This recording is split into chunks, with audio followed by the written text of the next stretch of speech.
welcome you to the Glendora City Council meeting of Tuesday, January 13th, 2026. For the audience here tonight, my name is David Friedendahl. I'm the mayor of Glendora and serve as the presiding officer over city council meetings. In consideration of others, please, in the business to be conducted tonight, kindly silence your phones or any electronic devices and refrain from speaking unless recognized. Again, this is a public meeting for the community of Glendora, and we appreciate and respect your participation here. For the record, all members of the City Council are present. The first item is going into closed session, and I would like to invite the city attorney to read us into closed session, and I understand we might have an additional item to consider. Yeah, I'll announce that afterwards. The first item is a real property negotiation closed session item that is held and authorized pursuant to Government Code Section 54956.8 in order to give direction to the negotiators, the city manager, the city attorney, and the assistant city manager, and the community development director, and housing and economic development manager regarding the property located at 1133 South Grand Avenue. And there's a request, if authorized by a majority of the council, to add an urgency item that came up after the agenda was published that requires immediate action by the council. Okay, thank you, Mr. Attorney. Are we okay to add the second item? Is there any objection? It's a real property negotiation item regarding the property located at 1803 Big Dalton Canyon Road. I'll move it. Okay. Second? Second. All in favor? Aye. Any objection? Okay, hearing none, we will Add that add item. the second item, please. And then as such, I'll open for any public comment on those two items only to be expressed at this time. Speakers will have 3 minutes to address this body on those items only. If in attendance, please fill out the speaker card and submit it to the recording admin before the close of the public comment session. Once recognized, speakers should advance to the podium, state your name and the subject you wish to discuss, and share your comments. Seeing no speakers in the room, Madam Clerk, have we received any correspondence? We have not, Mayor. We have not. Then I will close public comment period and recess this meeting into closed session at 6:03 p.m.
Okay, thank you.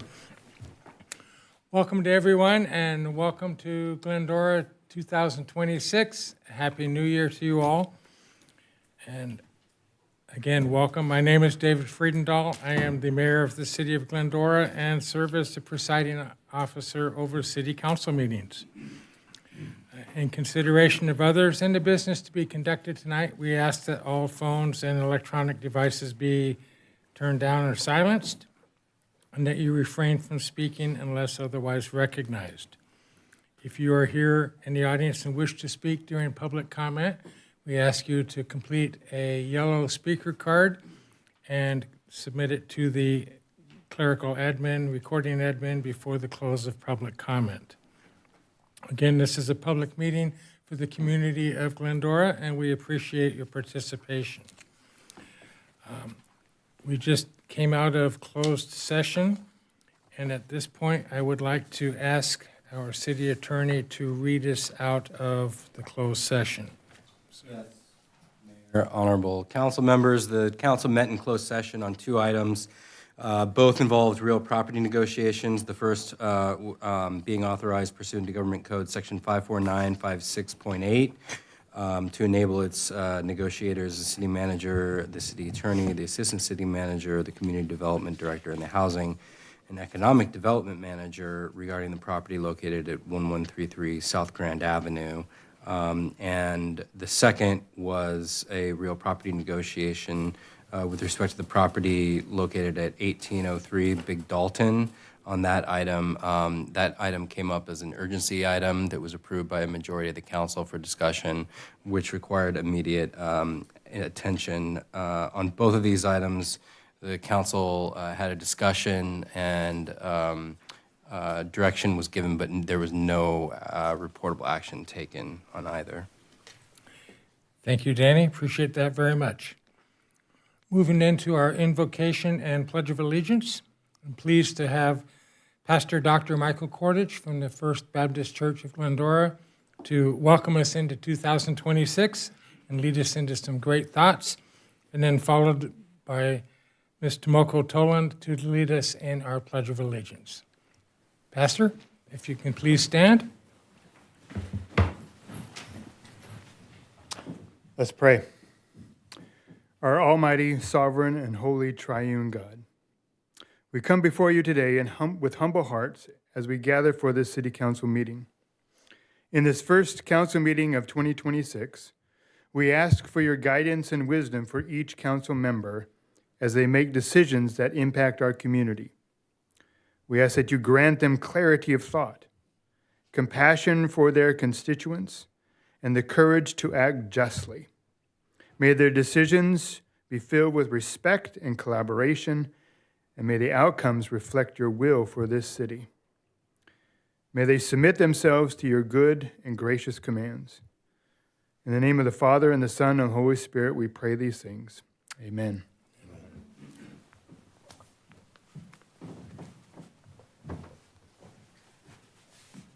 Ready? Begin. I pledge allegiance to the flag of the United States of America and to the republic for which it stands, one nation, under God, indivisible, with liberty and justice for all.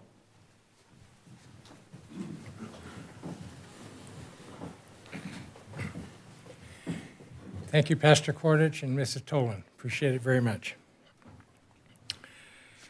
All right. At this point, we look at if we want to reorder or add anything to the agenda. Does anyone wish to make any additions or changes? No? Seeing none, that will bring us to our public comments period. I will open public comment, and as a reminder, invite members of the public to address the legislative body. Speakers are limited to 3 minutes, speaking once on both on and off agenda items. If you are in attendance, please fill out a yellow speaker card and submit it to our recording admin prior to the close of public comment. Once recognized, speakers will be invited to the podium and may share your speak. And please be mindful of the timer that's in front of you for the time allowed. At this point, Madam Clerk, do we have any persons requesting to speak? We have. Okay. All right. First up will be Joe Cena, President and CEO of the Chamber of Commerce. Welcome, Mr. Cena. Thank you very much, Mr. Mayor, City Council, City staff. As mentioned, my name is Joe. I'm the President and CEO of the Glendora Chamber of Commerce, and I thank you for allowing me to speak tonight. Chamber is a busy place. Kind of go over a few things that we're doing. First, we're looking for the next Citizen of the Year. So you have residents and friends and family have until January 30th at 5 p.m. to submit their applications for a Glendora resident that qualifies for this prestigious honor. Also, we're working on our next Cuisines of the Foothills, which this will be a restaurant week type of event. Cuisines of the Foothills, a foodie adventure. So stay tuned for more on that one. Also, we have a couple of ribbon cuttings coming up. This Friday, we have one at the new Lone Hill Animal Hospital, which is where the old Foothill Credit Union was, at 11 o'clock. And then February 2nd, the Brown's English Toffee will have their ribbon cutting at 11. Now, I don't know if they're going to have any samples at the animal hospital, but you'll get some at Brown's. So hopefully you can make it. All are welcome. As you know, we also manage the bid. We're working on a lot of stuff there. The annual wine walk's coming up March 21st. Tickets will go on sale probably this week for the early bird. We're also working on the 26-27 budget, which we're really working to bring the budget to you at a balanced budget. Where that doesn't mean we're not going to dip into the reserves, but it's going to be a balanced budget. So we're also working on policy for vendors, marketing, and also have a request for proposal for social media manager. So there's a lot of them with all the other committees, stuff like that too. So it's a busy place. And then finally, my band dad hat. I always try to do that as the booster president of the band. The annual Bandorama coming up here in about a week and a half on the 23rd at 7 p.m. at the Ha Performing Arts at Citrus College. So at this event, it's not your normal recital, I like to say, because it's an experience. You know, it's a show. It's a place where you'll laugh, you'll cheer, you'll cry, and you should be there. So please buy your tickets, and it's going to be a great show. Thank you very much. Have a great meeting. Thank you, Mr. Cena. Next up, Mr. Gary Boyer. Mr. Boyer, welcome. Hey, guys, before you start my time, I got to make a request. I'd like to formally request about 1 extra minute. I've done everything possible to try to get this into 3 minutes, but just couldn't do it. We'll give you some latitude. Okay? However you want to deal with it. But anyway, my name's Gary Boyer, and I'm here tonight representing the Frog Committee. I'm going to read this because if not, you guys know I'm going to ramble.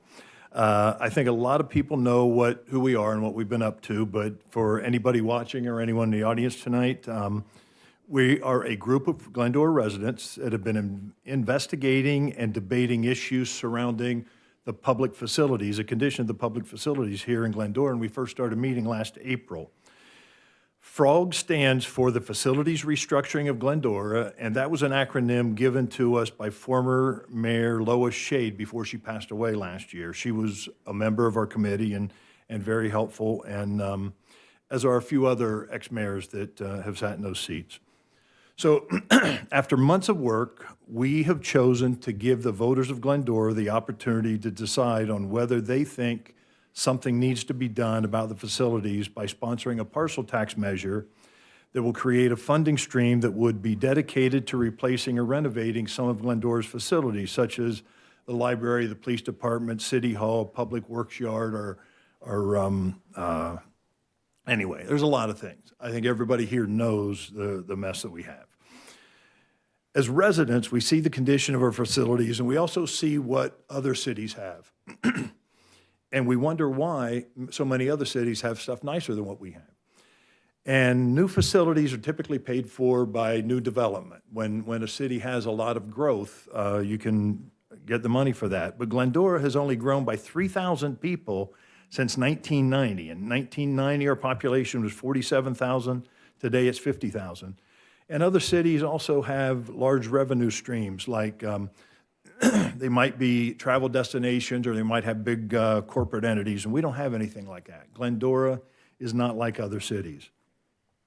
So we chose to address this as a citizens committee so that we as residents have control over the language and implementation of any new tax ordinance. We included language in the ordinance that restricts the new funds, if they're passed, to be used solely for facilities. We also restricted that the funds, if passed, cannot be used for any current city salaries. And we added in there some language to make sure that we had a Citizens Oversight Committee, making sure that as we move forward, we trust you guys. We don't know who's going to be in these seats 10 or 20 years from now. So there will be a Citizens Oversight Committee that oversees things. Now, we know the city's been working on options, and you've been working on projects as well to address these issues. And honestly, we've been working on it for the last 50 years, but nothing's getting done. And so I'm here tonight to announce that the Frog Committee is sponsoring an initiative to allow the voters of Glendora to decide if we're going to address this issue now or continue to ignore it and pass the problem on to future generations. It's still going to be up to the city council to continue to plan and look for other options and engage the community as to what might happen if we are successful with this measure. So I gave everybody packets. I don't know if they got passed out to you or not, but that's got the language of the initiative and information on what we've been doing. But if anybody wants more information, our website is glendora2026.com. So please pay attention and be engaged. Thanks. Thank you, Mr. Boyer, and I have a question or an ask of you. As the item is on item number 8 on our agenda tonight to talk about some of the consequences of the directions that this funding might go to, would you be available to answer any questions we might have during that discussion later on in the meeting? Sure, I'd be available, or like I say, there's a number of members of the committee, and there might be others that may have answers for you as If well. your time is allowable, we Yep, thanks. might welcome that. Thank you. Thank you, Mr. Boyer.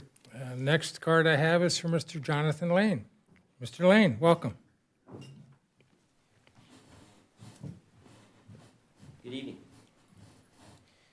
It's kind of crazy to me that you guys put it on the agenda when it was just presented to you, but okay. As a homeowner since January 2003, I'm disappointed in the city right now. I've been seeing a trend taking place with you guys over the last 8 months and listening and watching meetings, discussing it with even Mendel and David and Shauna. We've all met and had coffee together, as long as Adam Raymond as well.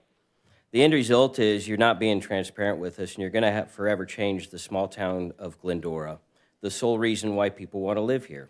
For example, the vision plan, being told the vision plan is only 1,200 units as shown on the agenda, but it's really closer to 2,000 units, and that's also shown and proven on the agenda, upcoming agenda, for your rezoning plan.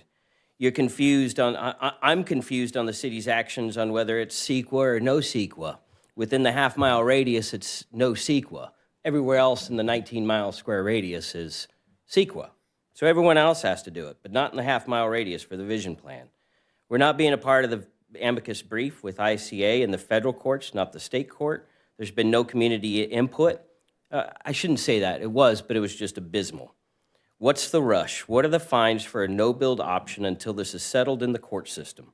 Or would that put you in a legal predicament with a developer, given you've probably already entered into an MOU, but you have to rezone it first before they can build? As far as the ballot measure goes, it's another endless tax that will only cause inflation for everyone in the city, residents, and businesses, and eventually passed on the consumers. It doesn't make Glendora any more affordable. It makes it less affordable. In fact, it'll make it more expensive for others to live here. It doesn't make it competitive with other cities for big box stores or small business or big corporations, like Gary just said. They'll go to the other cities instead. We already had a sales tax increase, not once but twice.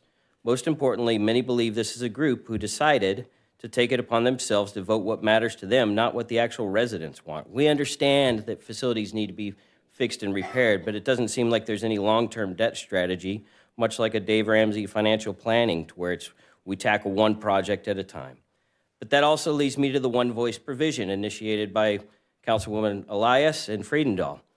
Same people who didn't vote for Alawos for either mayor or mayor pro tem, and that's why I'm here tonight. You've all done this to push your narrative.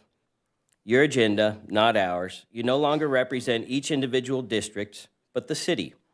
And this all became clear overlooking Mayor Pro Tem Alawos last month. With your permission, Alawos, I'd like to hear from each of you why he was overlooked, because you never gave him a reasoning for it. If you need some time to recess and come to a one-voice decision blanket statement, you're more than welcome to do that. I think you guys all need to remember that you work for us in each of our districts, and you're there to control city staff and management. And we aren't seeing that. None of us are seeing that anymore. And with the one-voice provision, it should be removed at the end of the day. Thank you. Thank you, Mr. Lane. Do we have any other speakers wishing to approach the bench? Seeing none, I'll ask the clerk, have we received any correspondence? We have not, Mayor. We have not. Okay.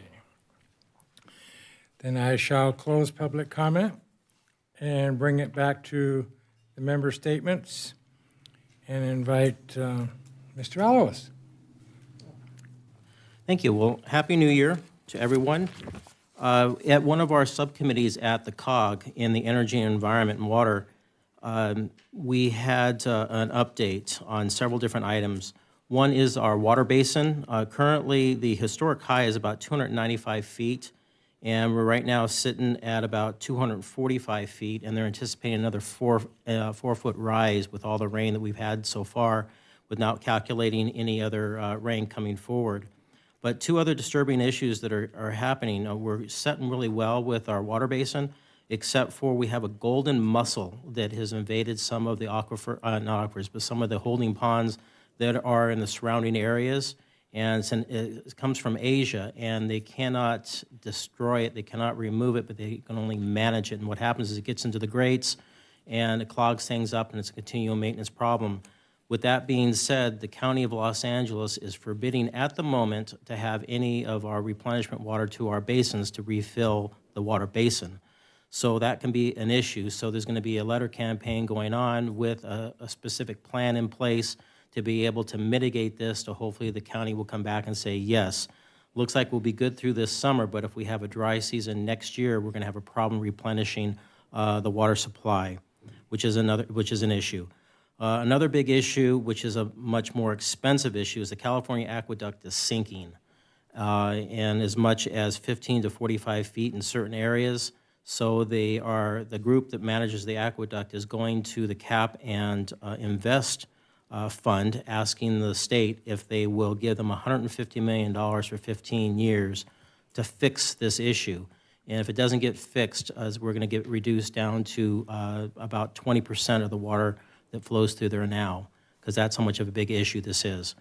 Because the Central Basin has basically been dropping over the years from pumping and other issues. So that's going to be a very large issue. We don't know with the state budget where it's at, if they're going to be able to fund this or not. But it's again water issues, but other issues that we've had before, not just because of drought. I'd also like to thank everyone for the support over the last a month or so, and continue to receive over this last month. I'm deeply humbled. Thank you. Thank you, Michael. Shauna. Thank you, Mr. Mayor, and Happy New Year to everyone. I spent a few days last week up in Sacramento representing Glendora with California Contract Cities at their legislative tour. Got to do some work with my counterparts from other cities throughout the region, as well as take a walk over to the Capitol. So that was a lot of fun and underscores what I've said before about working with our counterparts who don't necessarily align politically with us. It's important to be able to reach across the aisle to get stuff done for the benefit of the city. So I had a lot of fun doing that. I would also like to thank Gary, my predecessor, and his group for being here. I think regardless of whatever your position is on the initiative, I thoroughly appreciate the time all of you have taken to discuss and, figure out if this would work for our city and, figure out how to put that together. I just, you're not getting paid to do that. You're doing that out of just your love for the city. So I really appreciate that. And John, I'll address, I feel like I have explained to my colleague here, Mr. Alawas, my reasons for my vote. I feel like I made it clear at our last meeting. So out of respect for the city and the dignity of this body, I'm not going to discuss it further. Thank you. Okay, thank you, Shauna. Mendel? Well, let me address the frog that's in the room, and it's not Gary's frog, it's the horned frog from TCU. Karen is a fan of that school. I didn't know God was such a fan of that school, but apparently he was. I think that's an alum, not just a... Well, yeah. And we had a friendly bet because SC, who's my school, played them, and we forgot how to tackle and block, which is a fundamental thing in football. And she won. And so as a man of his word and my word, I agreed to wear a TCU Horned Frog shirt. Oh, wow. Right here and now. So, Marcia, if you want a front page picture, I would prefer not to be on the front page. I would prefer to be in all of the second half of the paper where there's notices of building and people. So, Karen, congratulations on your win. It was a loss that I will grieve over in '25, but we're in a new year. But this is the way I'm starting my year. Karen and I have been up here for a decade now, and I think this is the first real bet that we've ever had because it was a bowl game, kind of a big bowl game. It was the Alamo Bowl. Unfortunately, I lost. So congratulations, Karen. And this is what a horned frog does. Now, if you're an SC fan, you raise both fingers, but I'll give your sign because I'm your your friend I'm in counseling, so you can think of me. The city's very good about that. We have a good counseling plan. So probably in 6 months I'll kind of get out of that, but otherwise I'm doing okay. So. Karen, is that enough? Mm-hmm. Okay, all right. I'll add to it. Oh, I'm sure you will. We've had a lot of rain, and congratulations to Public Works. As of the end of last month, they had filled 108 potholes, and there were pallets, I think 15 of those filled with, all kinds of sandbags, and they were all used from what I've been told. The crews are still out there. If you see a pothole, please call us. And Moises, I'm looking around for him. I don't know what number to call. I guess just call here, I guess. And if Adam, answers, then just tell him, hey, there's a pothole on Foothill and whatever. Answer the phone too, yeah. We will make sure we put out the proper email and phone number by the end of the meeting. Good. So thank you to all of those folks. They work very, very hard, and I know that we've been blessed by all of the rain, but I know it messes up, streets. So with that, I think that's it. Thank you. Thank you, Mendel. Karen? Thank you, Mr. Thompson, for being a good sport and the fact that the much smaller private Christian university, Texas Christian University, defeated University of Southern California. So thank you for that. Yes, my alma mater from my graduate days. So yes, the potholes, I know in the city of Glendora, we tried to fill several of those, but if you were out and about much on the freeways or elsewhere, there were many of them. I was at America's Tire, not because of pothole, but because I needed a new tire. And there was a long line of people, and probably at least half of those people said that they needed a new tire because of the rain and potholes. So it did take a toll on a lot of places. Mr. Cena, where can we buy the Bandorama tickets? Okay, GlendoraBandandPageantry.com. Thank you. All right, very good. And coming up on the 19th is recognized as Dr. Martin Luther King Jr. Day. And in commemoration of that, folks in town are getting together on the 18th, January 18th at 4 p.m. at First Christian Church for a prayer service to commemorate the work and teachings and life of Dr. King. So the community is invited to be part of that. And Happy New Year to everyone. Thank you, Karen. And I would like to wish the whole community, again, a Happy New Year, and recognize that this is a great year for reestablishing and revisioning what's next. So as we look at some of the agenda items on this evening's agenda and future business for the community,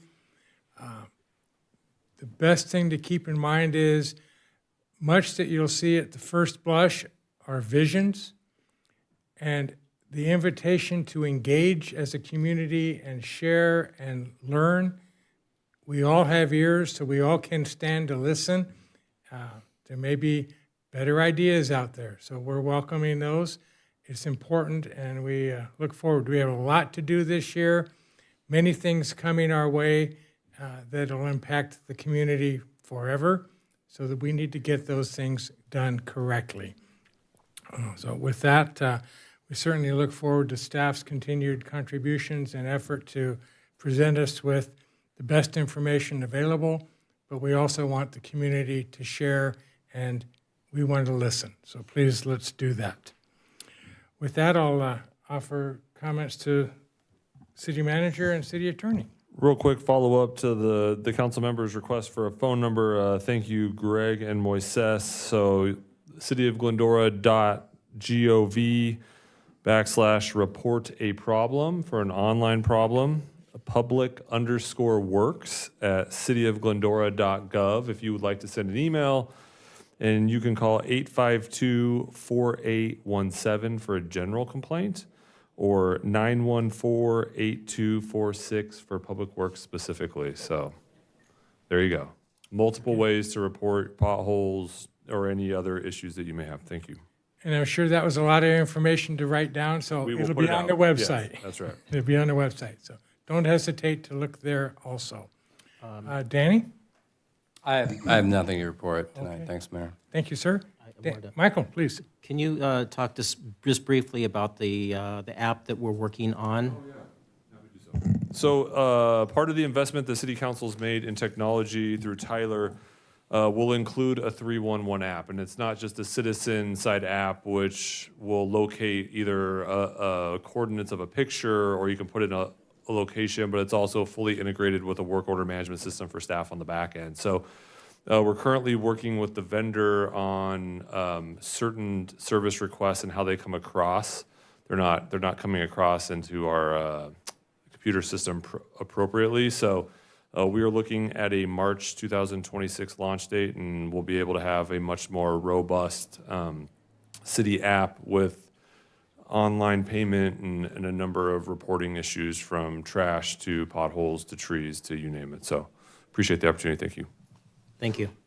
Great, thank you.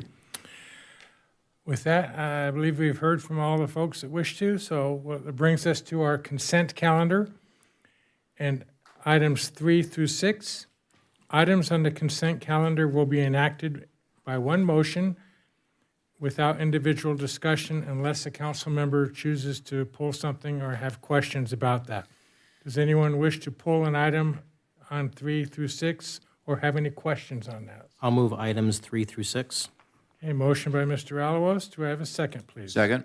Second by Mr. Thompson. I'll ask us to please vote. Kathleen, I don't have a screen up to vote.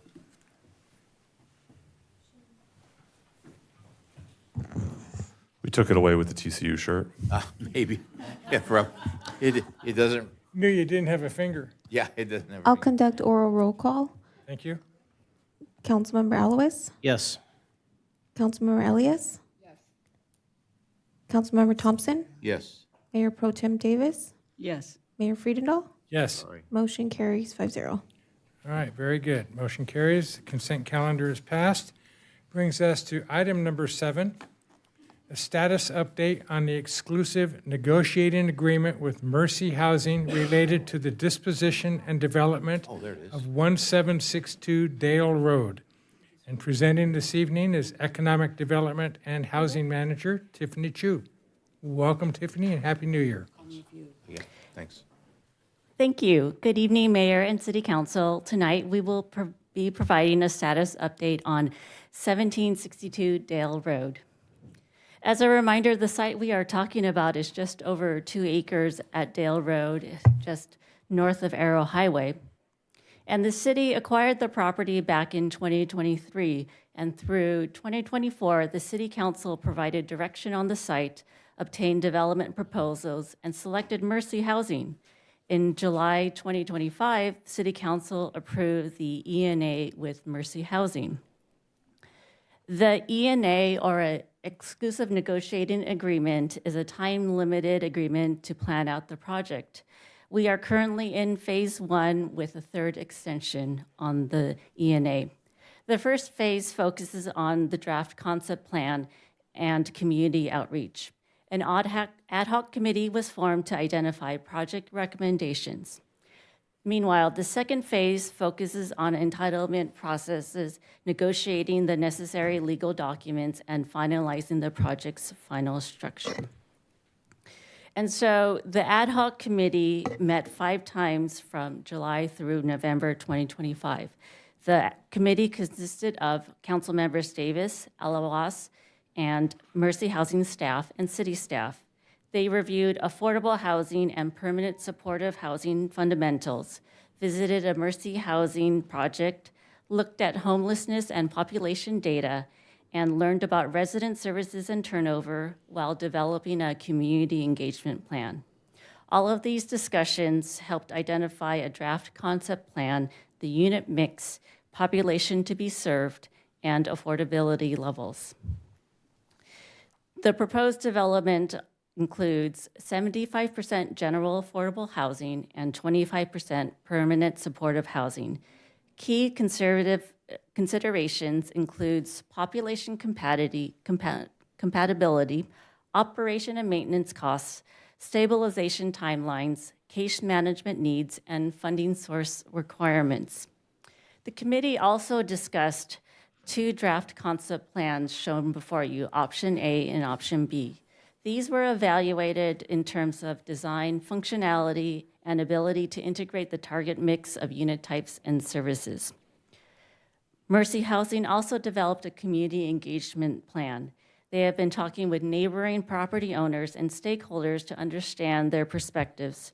Mercy also hosted a neighborhood meeting in December to inform and guide the next stages of the work. Meanwhile, a project website was created to provide information. And so the ad hoc committee supports moving forward with the second design, Concept B, which supports a mix of unit sizes and affordability levels. It also proposes that the permanent supportive housing serve families. So tonight, we are suggesting council to receive this status update on the ENA. This concludes the staff presentation. Thank you. Thank you, Tiffany. I'll bring it back for any questions or discussions, and I'll start with Mendel. Tiffany, thank you for a very good report, and I want to thank staff, Mercy, for the excellent job that they've done. I especially want to thank Michael and Karen for their unending work to get us to this place. I know that all of us, the 5 of us, have talked about this for a long, long time, and engagement has been done with the people that have lived down there, and I trust what Michael, Karen have, come up with. I can't think of anything that I would add. So it's just a very good job, and thank you. Thank you, Mendel. Shauna? Thank you. I don't have any questions. Thank you for your update. But I will echo what Mendel said and offer my appreciation to Karen and Michael for your participation in the ad hoc committee. We've discussed this at length over and over again for the year that I've been here. So I feel like I'm pretty well versed in kind of the process and what's transpired. So thank you. Appreciate it.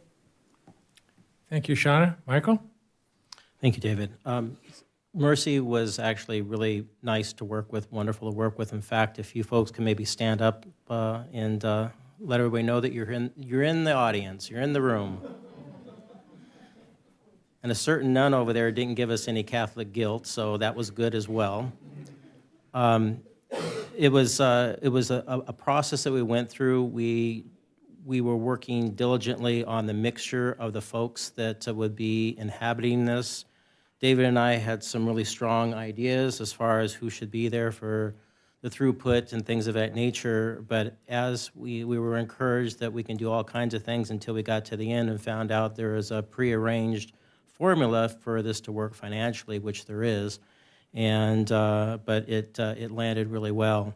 I have some questions on the financing on this. I'm a little confused. On page 123 of the download from the city site, it shows that we paid $4,725,000 for the property. We invested another $1,289,374, brings the total to $6,014,374. But when you did the math, when I received some information from staff where the monies came from, we had from a Fund 228 restricted funds of $3,820,041.57, and from Fund 229 another restricted fund of 1.901 and change, if you will, and from Measure E it was $945,039.98, which brings it up to $6,666,629.22. There's a differential here. Maybe I'm doing my math wrong, of $652,255.22. So I don't know if I'm doing the math wrong. And then part of that is in the E&A, it looks like the purchase price is $2,100,000. So the question, part of that is, first, my math, if it's right or if it's wrong, or if they write inputs based on the staff report and staff information.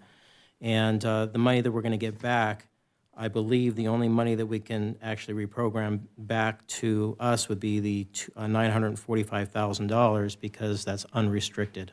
Is that correct?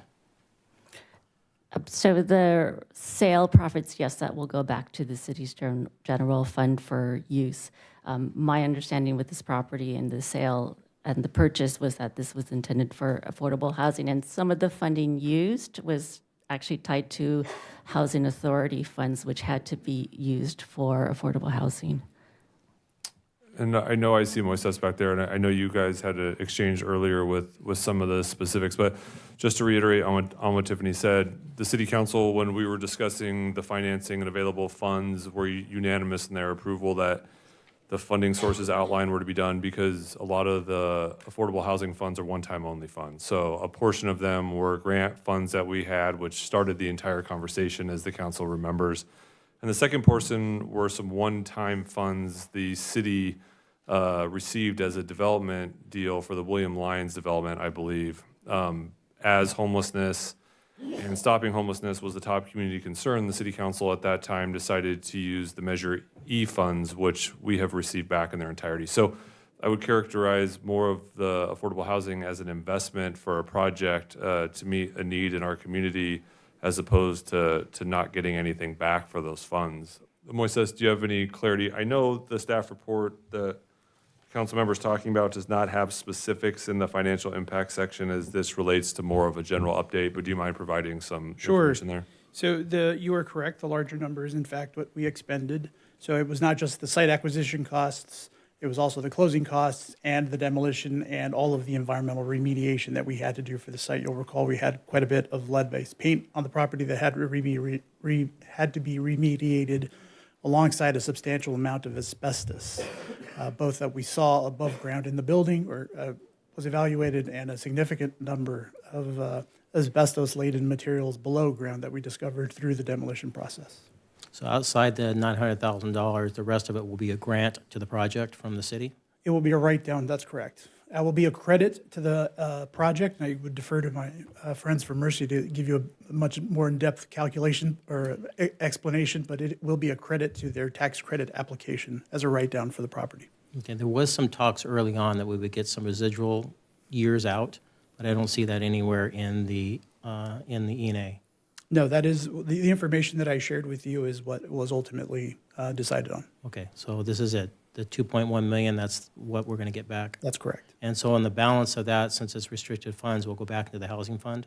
No, the 2.31 million, 2.1? the 2.1, million will come back to the city's general fund. It will be up to the discretion of the city council as to how to expend that money. Right, but only 900,000 of it was from Measure E, the rest was from restricted funds. It's a bonus to the city. So you will have more flexible spending money. Okay, all right, thank you. All questions. Okay. Thank you, Michael. Karen? Thank you, Mr. Mayor. No, I would echo thanks to Mercy and all that they have done to get us so far to this point, and looking forward to the next steps. So thank you. Thank you, Karen. I'd like to thank the team, and certainly Karen and Michael again for the great work with the great folks from Mercy. I think you're wonderful partners and appreciate your diligence to persevere and to help us get to this point. I'm going to offer you a challenge. The word permanent just doesn't fit well with me, so you got that. And my challenge is counsel, coach, and revive the folks to get to a better station in life so they're not on this cruise ship forever. And I trust you'll get there, and I have confidence. You know, yes, please. Here it comes.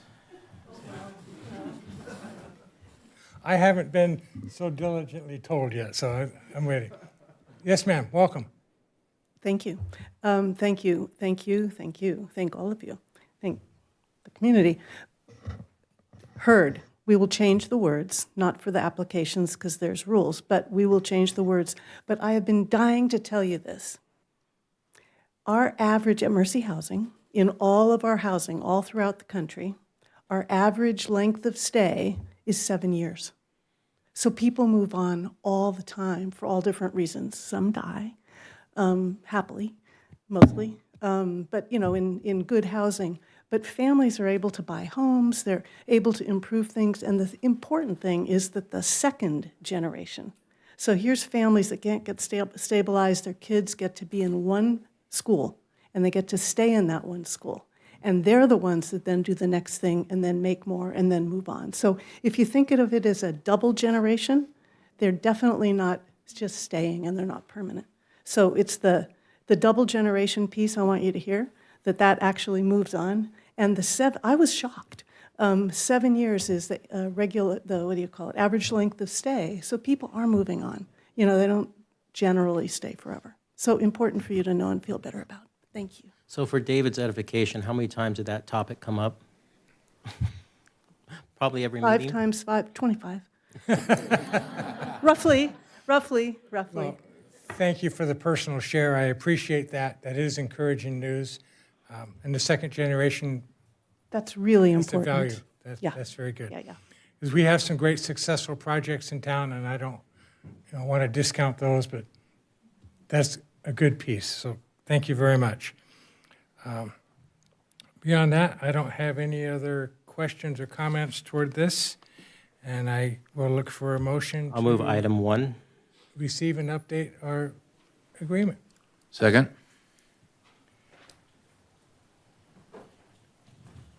And I'll ask us to make that vote, please. The motion carries unanimously, 5-0. Thank you very much. All right. Our next item is item 8, City Council update on the Civic Center revitalization and City Center direction on funding methodology. And at this point, All right. thank you, Mercy family. Good evening, Mayor and City Council.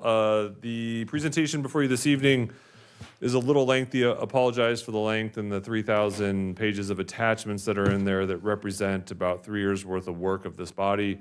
Portion of this presentation on the updated renderings will be provided by Moises Lopez, and then I will wrap things up. So as a quick reminder, in the staff report before you, there are 13 various dates really dating back since January 2023, where we're talking about both the Civic Center and city facilities in general, as well as funding opportunities and how that correlates with the city's strategic plan.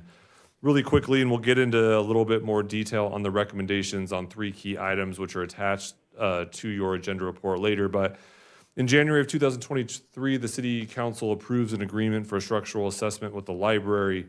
At the same time as this body knows, the city was working on a comprehensive update on a number of our core sort of outlooks and strategic plans for infrastructure, including the city's water system, which showed $350 million in needs over the next 30 years.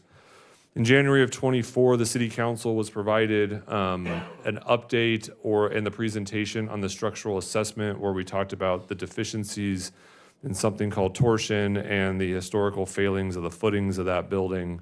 The City Council provided us unanimous direction at that time, to go out and look at some bond survey work for both a library and citywide facility measure. Again, this is January of 2024. Those findings were shared with the council in August of 2024. At a high level, it showed about 53% support citywide.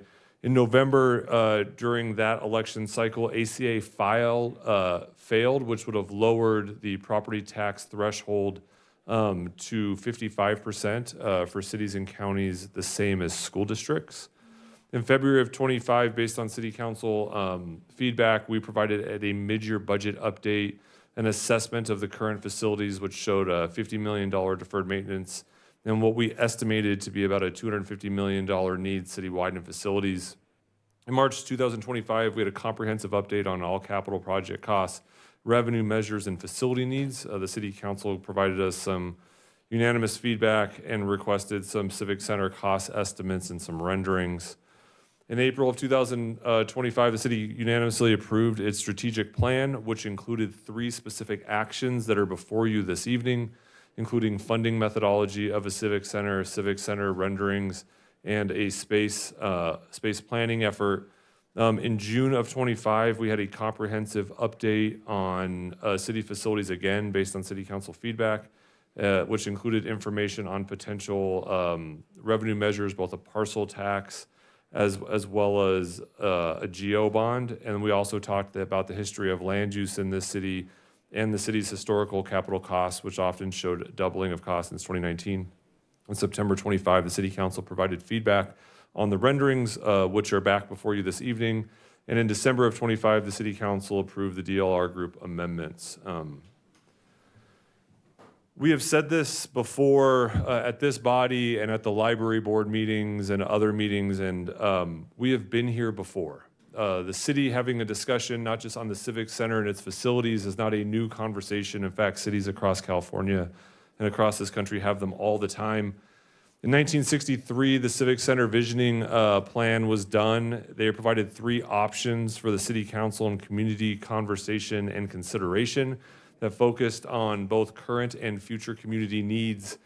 That report identifies significant structural issues in the City Hall building itself, predominantly in the roof, and some of those are still concerns today.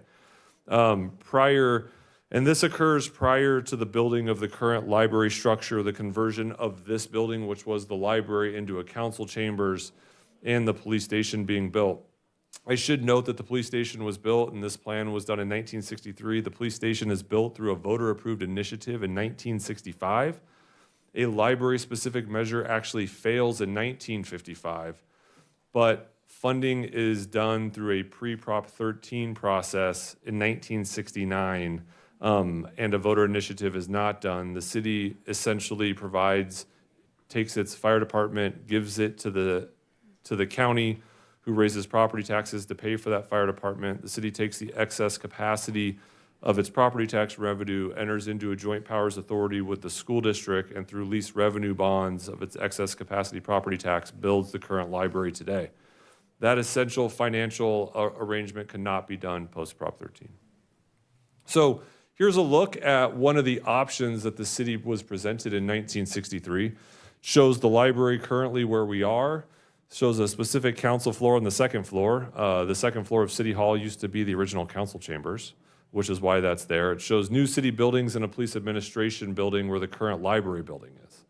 Another option the city considered was entirely scrape all the buildings and build new ones. And what you will not see here is the fire department or a library, because that was presumed to be built in two different areas of the city as highlighted here. One of the really unique things that we found by looking in these old library director files, which had these assessments, is actually a rendering and a viewpoint that you will see later today with some proposed civic center renderings. And I think of note you'll see on the tree-lined streets are palm trees, which we know is historically accurate. I know I've shared this headline before when we talked to the council, but this is, again, not the first time we've had this conversation in decades past about the city's struggle to keep up with its infrastructure. In fact, in a 2002 article from LA Times, the headline is Upscale Suburb Warned Its Beauty is Only Skin Deep. It's a fairly well-to-do suburb with multi-million-dollar mansions in the foothills and a bustling commercial center, but Glendora's infrastructure is crumbling and the city cannot afford repairs. But experts say Glendora's current financial difficulties are far from unique amongst the state's more than 500 cities. Public spending on infrastructure in California has declined more than 75% since the 1960s. All of this holds true today. Why this discussion matters and why we're here is because Glendora prioritizes quality of life through investment in its core infrastructure. Recent strategic plans have consistently emphasized parks, trails, streets, sidewalks, water systems, civic and public safety facilities. Our community surveys identify infrastructure and homelessness as top community concerns, whether that is actual facilities or roads. They're one and the same here. We've invested $50 to $60 billion plus in capital improvements over the last 5 years, but due to decades of underinvestment, the report that we've shared previously and included again for you this evening documents $50 million in deferred maintenance across its city facilities. And again, we estimate about $250 plus million in total of facility modernization needs, which would assume that every facility meets accessibility, safety, seismic, and operational safety needs of modern facilities, which obviously is not feasible. State and federal funding have declined significantly. In fact, it's down more than 50% since the 1960s in just federal funding alone. State tends to fund its own projects, very little of city projects. And significant changes to the local revenue landscape since Prop 13. The city has never had significant development impact fees. We do not have community facility districts. We do not have maintenance facility areas upon incorporation, which you see in the new areas of Rancho Cucamonga, North Fontana, and most of South Orange County. The newer built communities all have these added to their property tax. Attachment A, and so there are 3 staff reports that are attached to your presentation this evening, which all include a comprehensive look at all the documents to date. And I wanted to read, and the city council on all these other items, it's been unanimous approval across all of these. Specifically, in going into some more detail on how we ended up exactly here this evening, on March 11th of 2025, there's a recommendation that provides that staff is to come back and provide a description of all major facility needs, clearly identifying estimated costs for each facility, providing a summary of financing scenarios involving bond issuance, and explore contracting with a consultant to document the visual impact of the needs. The motion is made by Councilman Alowis and seconded by Mendel. It's unanimous approval. On June 24th in 2005, we provide that information that I just talked about back to the city council, and following a very lengthy discussion, The city staff receives direction to receive and file the updated report and provide staff with direction to return to the city council no later than the last council meeting in December with a refined capital needs assessment and various property assessments, a la how much a bond measure may be. That motion carries 5-0, and again, the motion is made by Councilman Alois and seconded by Councilman Thompson, and unanimous approval. And finally, on September in 2025, we provide some updated renderings, which is exactly in line with the recommendations made in June. And again, we have the same motion and same second and unanimous approval. And so a lot of which to say is the council really has been lockstep in their approach to this process. Into a little more deeper dive on the library, the structural and seismic study that is provided in your report this evening and provided to the council in January of '24 highlights structural and seismic deficiencies, both aging mechanical, electrical, and plumbing systems, and building envelope limitations. I think one of the really interesting things is when we were looking through historical documents in 1985 or 86, and I see Cindy back there, the city did an assessment of city facilities, and one of the identifying needs was a library that was too small. They recommended 50,000 square feet in 1980s. Ironically, we didn't have that analysis until later on, after we've done some of our other work. But the proposal based on the January 24 work that was done by the MPH group also recommends a 50,000 square foot facility. There are so many deficiencies in the library that are both structural and systematic that the building will have functional constraints between now and forever if it was not started with a brand new build. And so the city council, through the various comments that they've made and staff's presentations, have led us to the presentation this evening, knowing that the library probably needs to be torn down and rebuilt.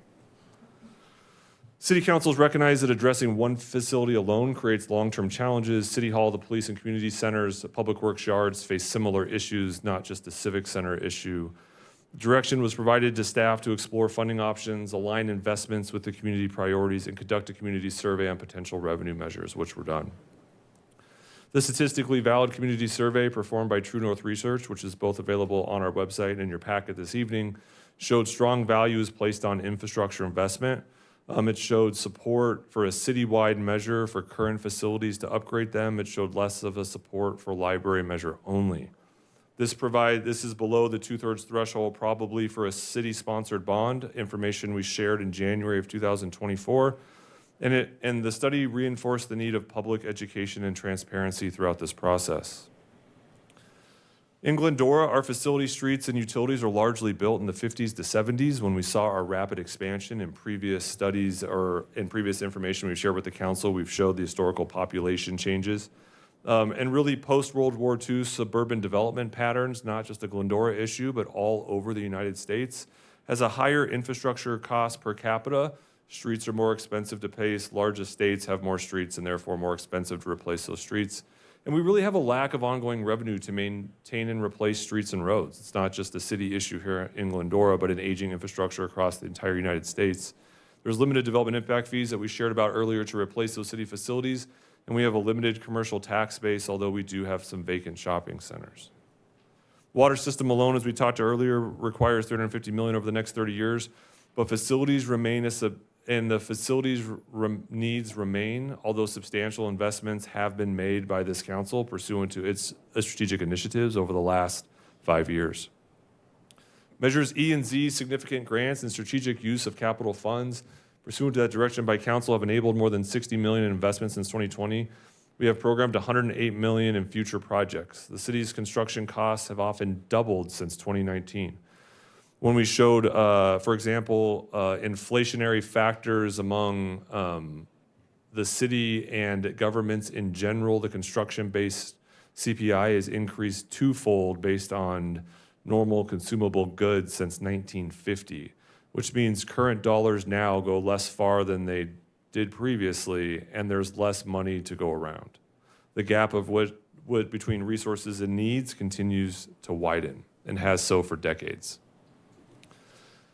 At the city council direction, the DLR group was engaged to provide a high-level conceptual rendering and a rough order of magnitude for cost estimates.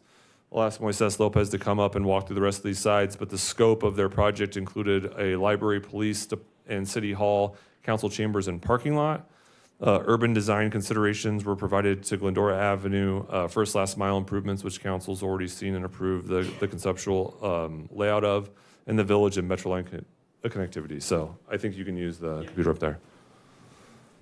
Moises Lopez, Assistant City Manager and Interim Public Works Director. Moises. Other duties as assigned. Appreciate the opportunity.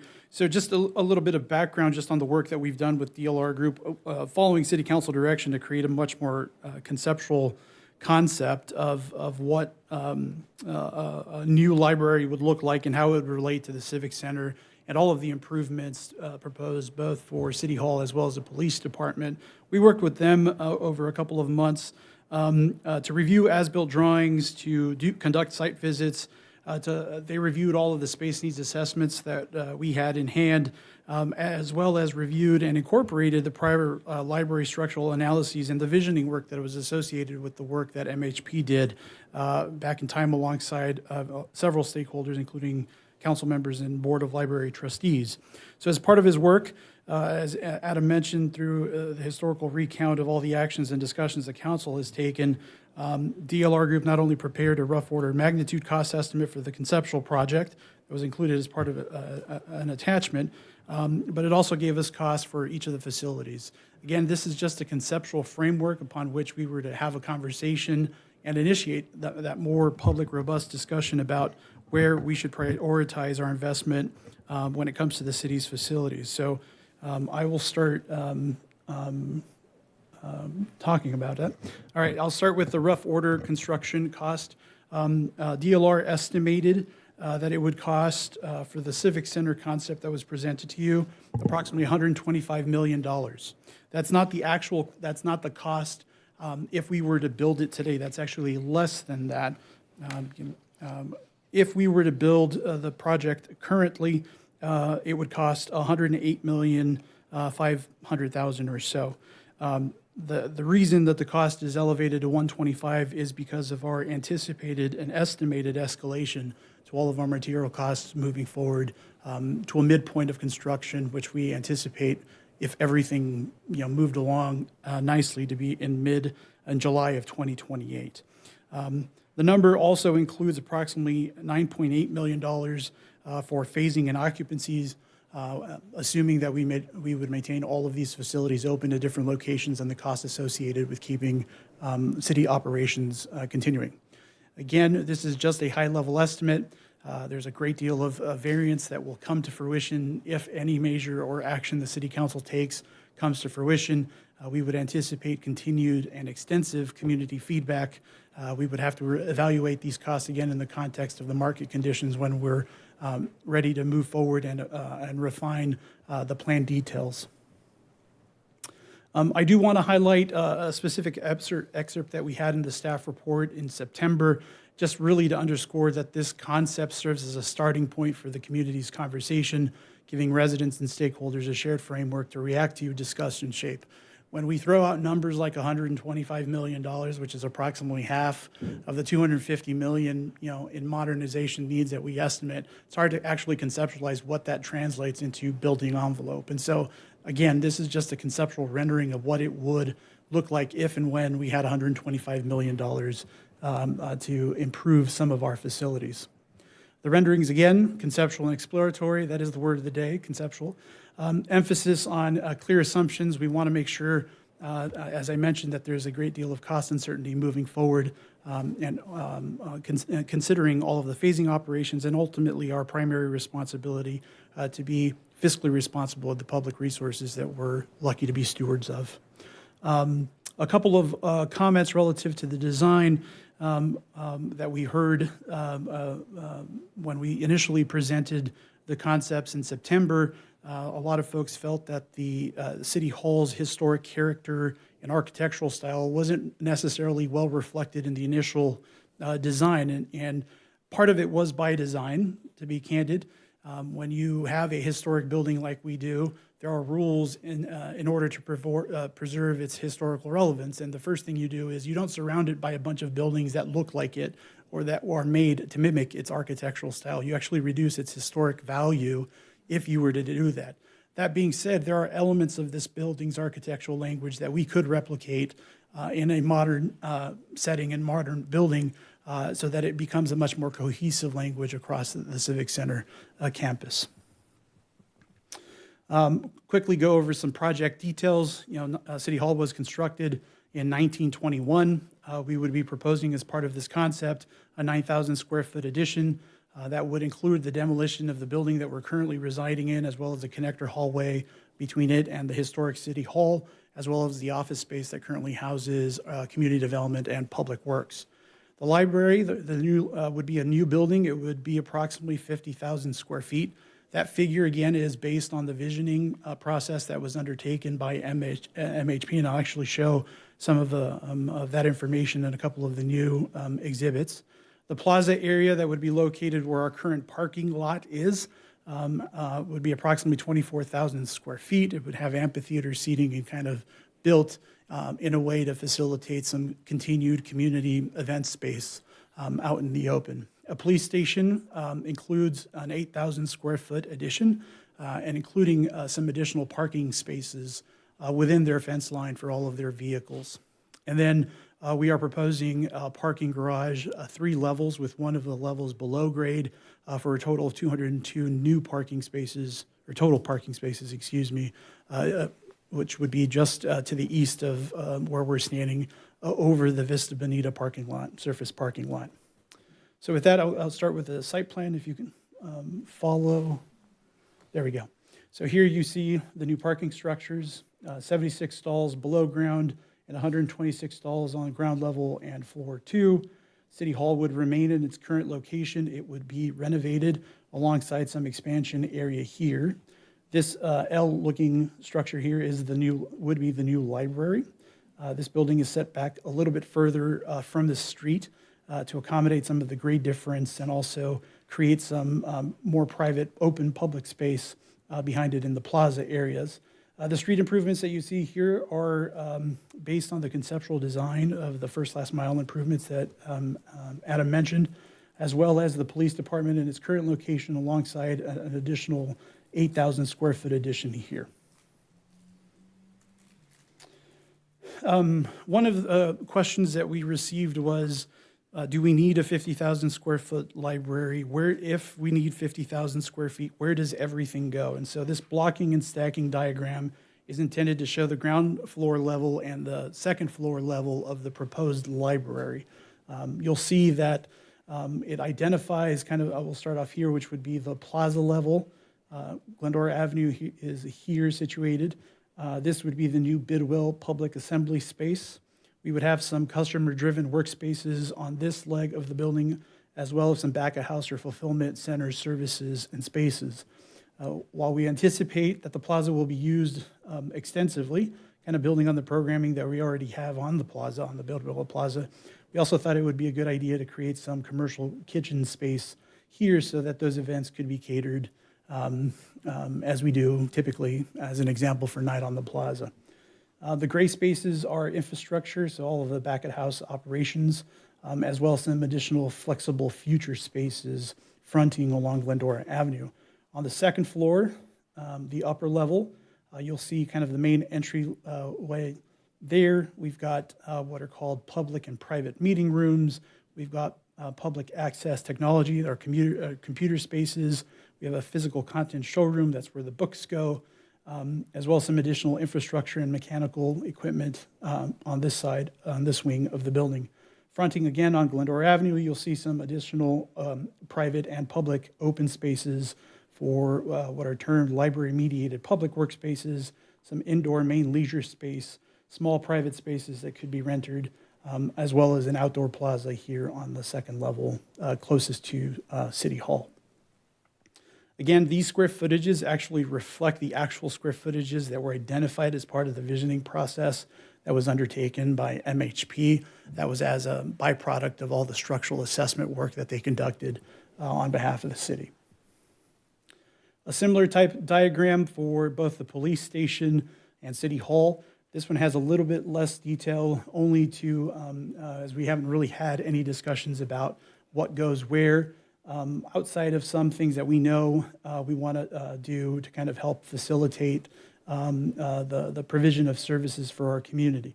One is this kind of standalone building where we're actually a new building where we're currently situated. It would be part of the expansion. We kind of think of it more as a community retail space. It could be your permit center.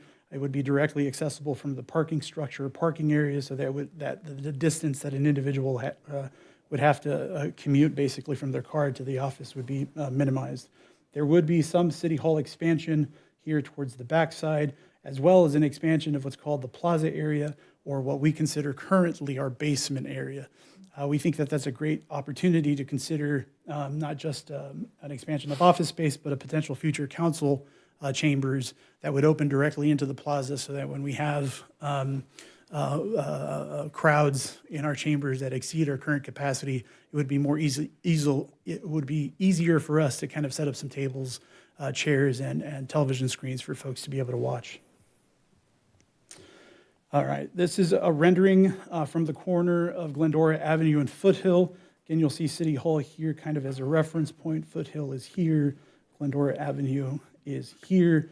You'll see some revisions to this particular facade of the building, and you'll see that in the next couple of slides that are really intended to reflect some of the architectural elements that are currently exhibited at City Hall. So you'll see curved window tops. We increased the number of windows there on the frontage, as well as the kind of the T-framing that you see exhibited at the City Hall on the windows here. The materials and colors of the proposed structure are different than what was initially presented to the council back in September. Again, we wanted it to be a little bit more earth tone and complementary to City Hall without, again, being a carbon copy of it. That space here would be, one of the areas that I identified as being a kind of a public meeting space or public mediated learning spaces, as it was referenced. Right below it is kind of the breezeway. This would be the primary entrance into the plaza area. So it'll have direct access off of Glendora Avenue. That was also one of the comments that we received, was it was kind of hard to differentiate or illustrate, what that entryway would look like, and if it needed to be a little bit wider, it needed to be bigger, so that there would be some relationship between the activities that would potentially be scheduled in the plaza area behind and the street itself, so that we maintain some physical access and presence. This would be kind of is from Glendora Avenue looking in a northeasterly direction. You'll see that there is a secondary access or breezeway point from this existing surface parking lot kind of into the plaza area and what would be the main entrance to the library. The police department expansion proposed is seen here. You'll also note that the access where we have stairs that currently connect the front of the library to the parking lot on Vista Bonita right behind us would be closed off. This is an interior view of the plaza. I think the one comment that we consistently got was that nobody liked the proposed clock tower, so we did something a little bit different there to better reflect its detail and to make it more compatible with just the overall architectural language of the proposed structure. You'll see that the multi-leveled access points to City Hall. So where these individuals are walking would be currently ground level off of Foothill. So that would have a direct access point to the second level of the library. There would be access points to get down to the plaza level as well. And I know that Joe and others have been working feverishly to establish a farmer's market, so we thought we would render that as a potential future use of that plaza space that could be programmed on a regular basis. This is an evening view to kind of illustrate what an evening activity would look like in the plaza area. It's hard to tell on the screen, but there is a little bit of a stage with a reader board there, much like we set it up for Night on the Plaza, with some lighting and additional backlighting. I do want to highlight the amphitheater seating. This is what I was referencing previously. We did make a concerted effort to incorporate some additional green space there, it was a little concrete heavy initially, and so we wanted to soften that space and make it a little bit more flexible for our use as well. This is a same view of the plaza, kind of pulled back. You can see a broader view of existing City Hall alongside the expansion area and the parking structure here. This portion of it would be the kind of the standalone permit center alongside some widening of Vista Bonita to allow for some additional programming space for food trucks and the like. With that, let's make sure this technology works. We've got a flyover. This is going to start as soon as I start it, so here we go.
I know, it started,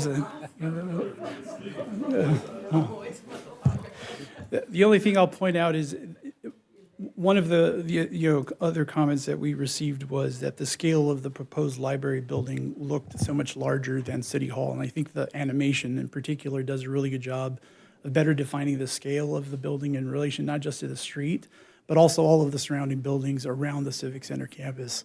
If you'll remember in the previous drawings, they were just kind of green spaces and it looked like white boxes that looked completely disproportionate to its scale. And so this does, I think, a better job of kind of situating the proposed project amongst its existing physical built environment. And with that, I'll turn it back over to Adam. Okay, on December 11th of 2025, the city received a notice of intent for a citizen initiative that's a proposed parcel tax based on square footage and variable by property type, restricted to city facility capital improvements. The measure includes some accountability provisions for independent audits and reporting in a citizen oversight committee. Staff estimates based on the language in the proposed ordinance that it'll estimate revenue between 8 or 9, with a very large caveat that the proposed ordinance appears to have some language that would allow city council the ability to reduce amounts that are being proposed and reset and provide certain exemptions to properties, which would ultimately lower the anticipated revenue. As required under a California law, the ballot initiative, the ballot title and summary was issued on December 22nd, 2025 by the city attorney. And Kathleen, there's 180 days to gather about 3,700 signatures. When's that date? It started last Thursday. Last Thursday. And then it's, the 180 days hits in July. Okay. So if this initiative that was filed with the city qualifies for the ballot and meets the signatures, the item will come back to city council for placement on the ballot. At that time, the city council has several options before it. It can take the opportunity to oppose the measure formally. It can take an opportunity to support the measure publicly, or it can take no position at all. So we started out part of this conversation by referencing the city's strategic plan. In that strategic plan, under new and revitalized facilities, there are 3 specific actions the city council adopted staff to work on. The first one, action 3.1, funding methodology for the Civic Center. Action 3.3, a complete space planning assessment, which was already done. And action 3.4 before this evening was remodel or new building decision. And this is the focus of the agenda item again is on actions 3.1 and 3.4 of goal 3. In terms of financial context, when we talk about the Civic Center at $125 million in a future cost, based on the current market and what would be lease revenue bonds, you're estimating between $9 and $10 million annually. One of the questions that we received during the council is, okay, if we didn't look when we were talking in March and June about revenue measures, what if the alternative was to use existing funding? Given the type of facility, those would need to be general fund revenues that are used to secure ongoing debt for a larger project. $9 million is about 16% of the total revenue and expenditures for the general fund of measures E and Z. To provide everyone context, 16% or $9 million is equivalent to the total operating cost of the Recreation Human Services Department, the Library Department, City Manager's Office, the City Clerk's Office, Human Resources Department, Finance Department, and Risk Management. As we say every budget cycle, the vast majority of the discretionary spending in measures E, Z in the general fund are the Police Department, Public Works, and Community and Economic Development, which represent about 70% of all funds. So, staff has proposed some options for council to consider with a catch-all option under each of these. So as it relates to your strategic plan and adopting a funding methodology, the city council, as we provided the option in January of 2024, may pursue a city-sponsored ballot measure in 2026 or beyond. The city could modify service levels to free general fund and measure Z capacity, of which you have a brief sort of synopsis there. The city council could take a wait-and-see approach on the citizen initiative and continue to seek grants. As this city council knows, and as the public may know, is there are a couple library projects underway around us. Both of those receive state funding. We've applied for 2 rounds of state funding. One we were denied. We have some characteristics of our community and income levels that exceed some of the thresholds allowable in the state grant. And the second round, where some of those restrictions were not as available, the state canceled all of its funding for the state library program, for the grant program. And additionally, the city council could seek a combination of 1, 2, and 3, or any other item before it, or any other option it may want to consider for funding methodology options. In the Civic Center design direction, as Mr. Lopez went over all the details, the historical process there, as well as serving as the baseline for future community discussion, City Council can adopt these revised drawings as a baseline. You can request further refinements. You can take an entirely new project approach, or you can do a combination of the options as well. So with that, the recommendations of the City Council receive a report on the updated Civic Center renderings, cost estimates, and funding scenarios, and provide direction to staff in accordance with the 2025-2027 strategic plan for new and revitalized facilities goal relating to the Civic Center, actions 3.1 funding methodology and action 3.4 new or remodel. And with that, Mayor, after a lengthy presentation, turn it back to the council. We're happy to answer any questions and take direction as necessary. Thank you. I think we should bring back the palm trees. Yeah. For root intrusion, yeah. Yeah, no doubt. Thank you, gentlemen. Lengthy presentation at best. It's not easy. Thank you. I'll bring it back, and Shauna, would you like to begin? And I would recommend or invite the Citizens Initiative Group is here, who's been working on a ballot measure, could answer any questions that we might have, so I would invite us. Please ask, engage. I don't think I have questions at this point. A couple comments. First of all, the renderings are gorgeous. They're stunning. How we pay for it is another thing, but just looking through the renderings, they're phenomenal. I appreciate that our input was taken into consideration. The shape of the windows was one of the things that I had commented on, and I'm glad to see that that was taken into consideration.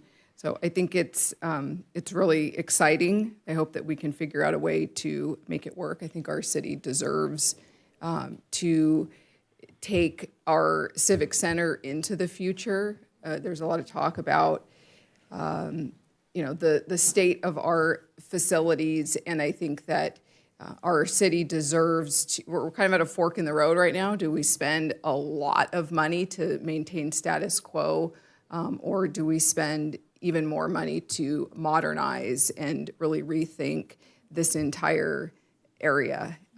So I guess that's, up for more discussion. I appreciate, Adam, that you walked through the history of this, just kind of given the kind of public commentary right now about where this has come from. I think that your synopsis of this is super important, and I encourage residents to re-watch that so you get a solid understanding of why we're where we are. There's been some commentary that staff has really driven this forward, and that is absolutely false. From the day, actually before I was sworn in, I was privileged to sit in on the council retreat, the strategic planning session, where a lot of this stuff was discussed, and it was part of that conversation in talking about the new and revitalized facilities. And, that was one of many times that staff was directed by council to proceed with these investigations and looking into this. So I want to make sure our residents understand that nothing happens in this city without the direction of the 5 people that sit up on this dais. I just cannot articulate enough how important that is. Staff is not out there, running amok and doing this stuff on their own. So anyways, I appreciate it. I, as a conservative, registered Republican, I am my father's daughter. I don't like taxes, but I understand the importance of investing in our city. And I think it's, my real estate background, I think I kind of lean on that. And I look at how we take care of our homes. And I think everyone who owns a home in this city has probably invested in their home, whether it is upgrading it, whatever it is that you do to your home, because that's where you live. I think it's important to look at these projects as similar to your home. Your city is your home, and at some point you need to invest in your city if you want to maintain it and maintain its value. So anyways, I'll pass it along to the next person, but I appreciate all of the effort that has gone into this. Thanks. Thank you, Shauna. Mendel. Thank you, staff, for an excellent report. Wife and I have lived here for 45 years, and I think the context is very important in any story. And unfortunately, the way the news is shared today, that element is not always there. And I can tell you that for a lot of those years, off and on, there has been a lot of talk about, well, what are we going to do with all this stuff? And there have been recessions and hard times that we've all lived through, and the discussion continues. As evidenced by the article that Adam said in the LA Times, it was a discussion in '02. I've sat up here for a decade now, and I will admit to being a part of trying to patch, repair, and fix the library, plaza. I will own the fact that I have given a vote or two to do that. I will own the fact that it hasn't worked. The company that we used is no longer there. I hate to admit that because I don't like to lose, as is evident by the shirt that I'm wearing. But it's time to look at this issue, and I want to, with heartfelt thanks to the Frog Group and Gary and the 30, 40 people that have stepped up. They are smart, they are engaged, and they love this city. And you probably don't know a lot of them. I certainly didn't know a lot of them, but they have given their time officially once a month for what, Gary, 9 months, 10 months, a year? And then there's been side groups because Gary has managed it well, and there's a finance group, there's a marketing group, there's a sign-up group, there's all these other little subgroups that have met. And we're at the point now of, and Gary, and I want to ask him to come up in just a bit, but the voters need to make a choice. And I appreciate the work that you all have done to bring us to this point, because we need to make a choice. We who live here and have lived here, and some of our kids are lucky to have come back and chosen to live here. And so thank you to those that are here.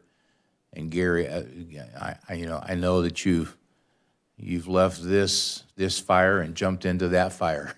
And I don't know which is worse, but thank you for, doing that. Taxes, let's just talk about that. I agree with Shauna. I don't like taxes.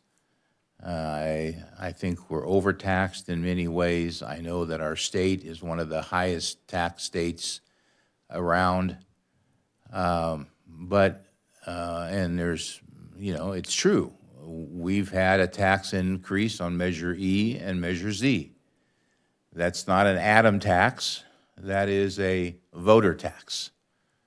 And the context of that is not often shared.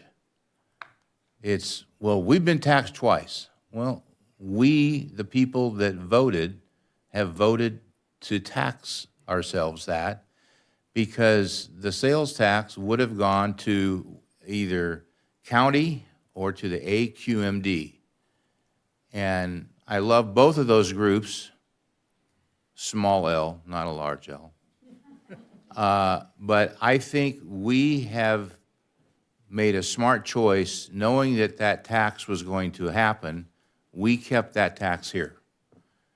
And that tax has been used for public safety, for roads, for parks, for all kinds of different things.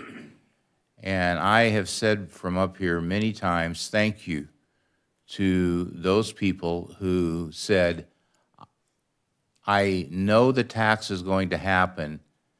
I'd rather keep it here and allow my own people to make sure that that money is worked well with. And so, yeah, this is a tax. And Gary, at this point, could you come up? Because maybe you can just illuminate the parcel tax versus any other optional taxes. I know for me, the parcel tax is $418 a year. And if there was a 2% hike each year, that's another $8.36. So that would be what I would have to, pay. But could you talk about what you guys talked about in terms of the parcel tax and maybe one other tax that, you... Well, we had a lot of different conversations of trying to look into other options. And believe me, nobody on our committee were cheering and yelling when we decided that we're going to have to tax ourselves. But we looked into the idea of going out for a bond. But we compared the difference between a bond and a parcel tax, and it's important to understand that if we went out for a bond, what we'd have a project like this that we would have spelled out that this is what we're going to spend the money on. Yeah. The city would then borrow the money to build that project, and then the tax that would be initiated for that bond would go to pay that loan back. And so we'd be paying interest from day one when the bond's first taken out. The difference with a parcel tax is the parcel tax creates a revenue stream. So it is going to create somewhere between $8 to $9 million a year. And that money can be used in a variety of different ways. And the city council will be making the decision on how that money is going to be used. So you could take that $8-9 million and you could spend it every year. You don't borrow any money, just every year you do a $9 million project. Takes a long time to get these things done, but that's one way to go with it. You could use those funds, you could use that revenue stream as collateral to go out and borrow against it. Where you could borrow a larger amount, like $125 million or whatever, and you're borrowing against that revenue stream. The advantage to that over a bond is, let's just say, for as an example, you decide to do the library first, and I don't know the exact numbers, but the library is $40 million. You borrow $40 million to do the library. So you're not paying interest on the entire $125 million. You can break this down into various projects. You can do some sort of a combination of those things. But the most important thing is we're not tied down with a parcel tax as to exactly what project, because this is a beautiful project. Right, it is. I love this. But it's not the entire project. We've got to be looking at, we've been having a lot of conversations recently joking about the transportation offices in the shed over at the transportation yard. I've had a few people argue with me that those are not offices. And I'm going, yeah, unfortunately they are. It just looks like a shed from the outside. The old gas station that was moved to Public Works Yard, the old Texaco station. So there's a lot more that needs to be done, but by initiating a parcel tax, we don't have to make the decision right now. That decision can be made as we move forward of exactly how that money's going to be spent. So that's the reason that we decided to go with a parcel tax as opposed to a bond. That's really good.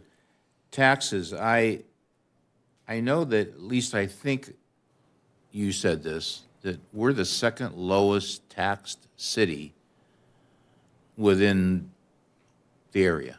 When it comes to property taxes in LA County, we do have the second lowest overall rate of property taxes. And when I say property taxes, I'm talking about property taxes plus bond issuance and any parcel tax or anything that's added on top of your property taxes, lighting districts, landscape districts, all of that kind of stuff. But when I ran the numbers, when I looked everything up, and as realtors, I will tell you that for years, we took pride in that. We talked about the fact that Glendora has very low property taxes in LA County. One of the lines we use as we're talking to people is, our past city councils have been very, very frugal with taxpayer money, but maybe to a fault. Yeah. Because now we're in a situation that we've got to figure out how to fix some of these things. Again, that is so important for people to understand. we hear tax, tax, tax. But I didn't know that until I heard you one night say that. And even if this should pass, I don't think we're going to nudge up to number 3 or number 4. We'll probably still be one of the lowest taxed cities. So I think that's an important thing. Honestly, I didn't run those numbers, so I don't know. Okay. So let me ask you this. So I think, Adam said that city council could adjust the 2% every year. So that's the flexibility that this sort of parcel tax gives us, correct? No. No? No, it gives you a lot more flexibility than that. Okay. Because one of the things you got to understand, we set a maximum tax amount. Okay. So when we talk about 19 cents per square foot for residential housing, that's the most we can implement. Okay. Now, if you guys spend the next, year and all of a sudden you come up with some grant money to deal with the library or deal with law enforcement, something for the police department, then we don't need to set the tax at 19 cents per square foot. If we find other options, we have the ability to set the tax. You have the ability to set the tax at 10 cents a square foot or 8 cents or whatever it might be. So by doing a parcel tax, we have set a ceiling. So the parcel tax could be 0, okay? You're going to make that decision on what that tax is going to be. The increase every year is basically, it's a Prop 13 formula. Okay. That maximum tax goes up 2% a year. And anybody that has seen their property taxes, that it's possible from time to time, because that's the way regular property tax works. So you may notice your property tax doesn't go up for 2 or 3 years, but then it goes up by 5%. Well, the reason is that it can go up by 2% a year. So if they don't do the 2% every year, then all of a sudden 3 years from now, they could go up by as much as 6%. So that gives that flexibility to the city council, and we as residents of the community got to hold your feet to the fire to make sure that you're only utilizing the funds that are necessary. You still have to find other options, and that the money's being spent wisely. Good. There's been a lot of talk about what's going to be torn down. The police department is not going to be torn down. There's anticipated that you guys, we might add something to it. The city hall is not going to be torn down. There's a portion that is going to be torn down. The library is probably going to be torn down. Could you give us, kind of fill in what Adam said about the structural, issues that the library has that I think that most of us know that if it continues, we're not going to have a library. I know you're on council. Do you want me to answer the structural part? Sure. All right. Go for it. So I know when Gary was on council, we had some of these conversations that were before, but from a staff side, and I'll let staff here, correct me if I'm wrong, but I mean, the joke with the library, and I'll look at Cindy for confirmation, is it's 50-plus years old and rained when it was 1 on the inside. So the roof composition, the rubber that goes under the cement, we've tried to repair it twice. If you go into the library, you can see some cracking with something that's called torsion, where the beams are actually hollow steel and moving, and the facility is actually moving towards Glendora south. The footings and in the original structure, when we tested the strength of them was only 2 PSI more than it should have been when the facility was built, 53 years ago. Concrete hardens at a fairly predictable rate. There are some nuances there, but the prevailing wisdom when that report was shared with council was that we probably had a foundation that was not built as intended way back when. The plaza that you're on, when we looked at the original as-built plans and when MPH did the study, the plaza is supposed to hold basically 3 layers of F-150s across. Their recommendation was to limit that plaza to 500 people at most with some equipment. That's a significant difference because originally the council looked at maybe we can just tear off that plaza area and restructure it with a different roof component, but any of that, they came back and basically said, well, I hope you can build with balsa wood. So the structural integrity of the roof is just not there. And so buildings leaked in a number of areas.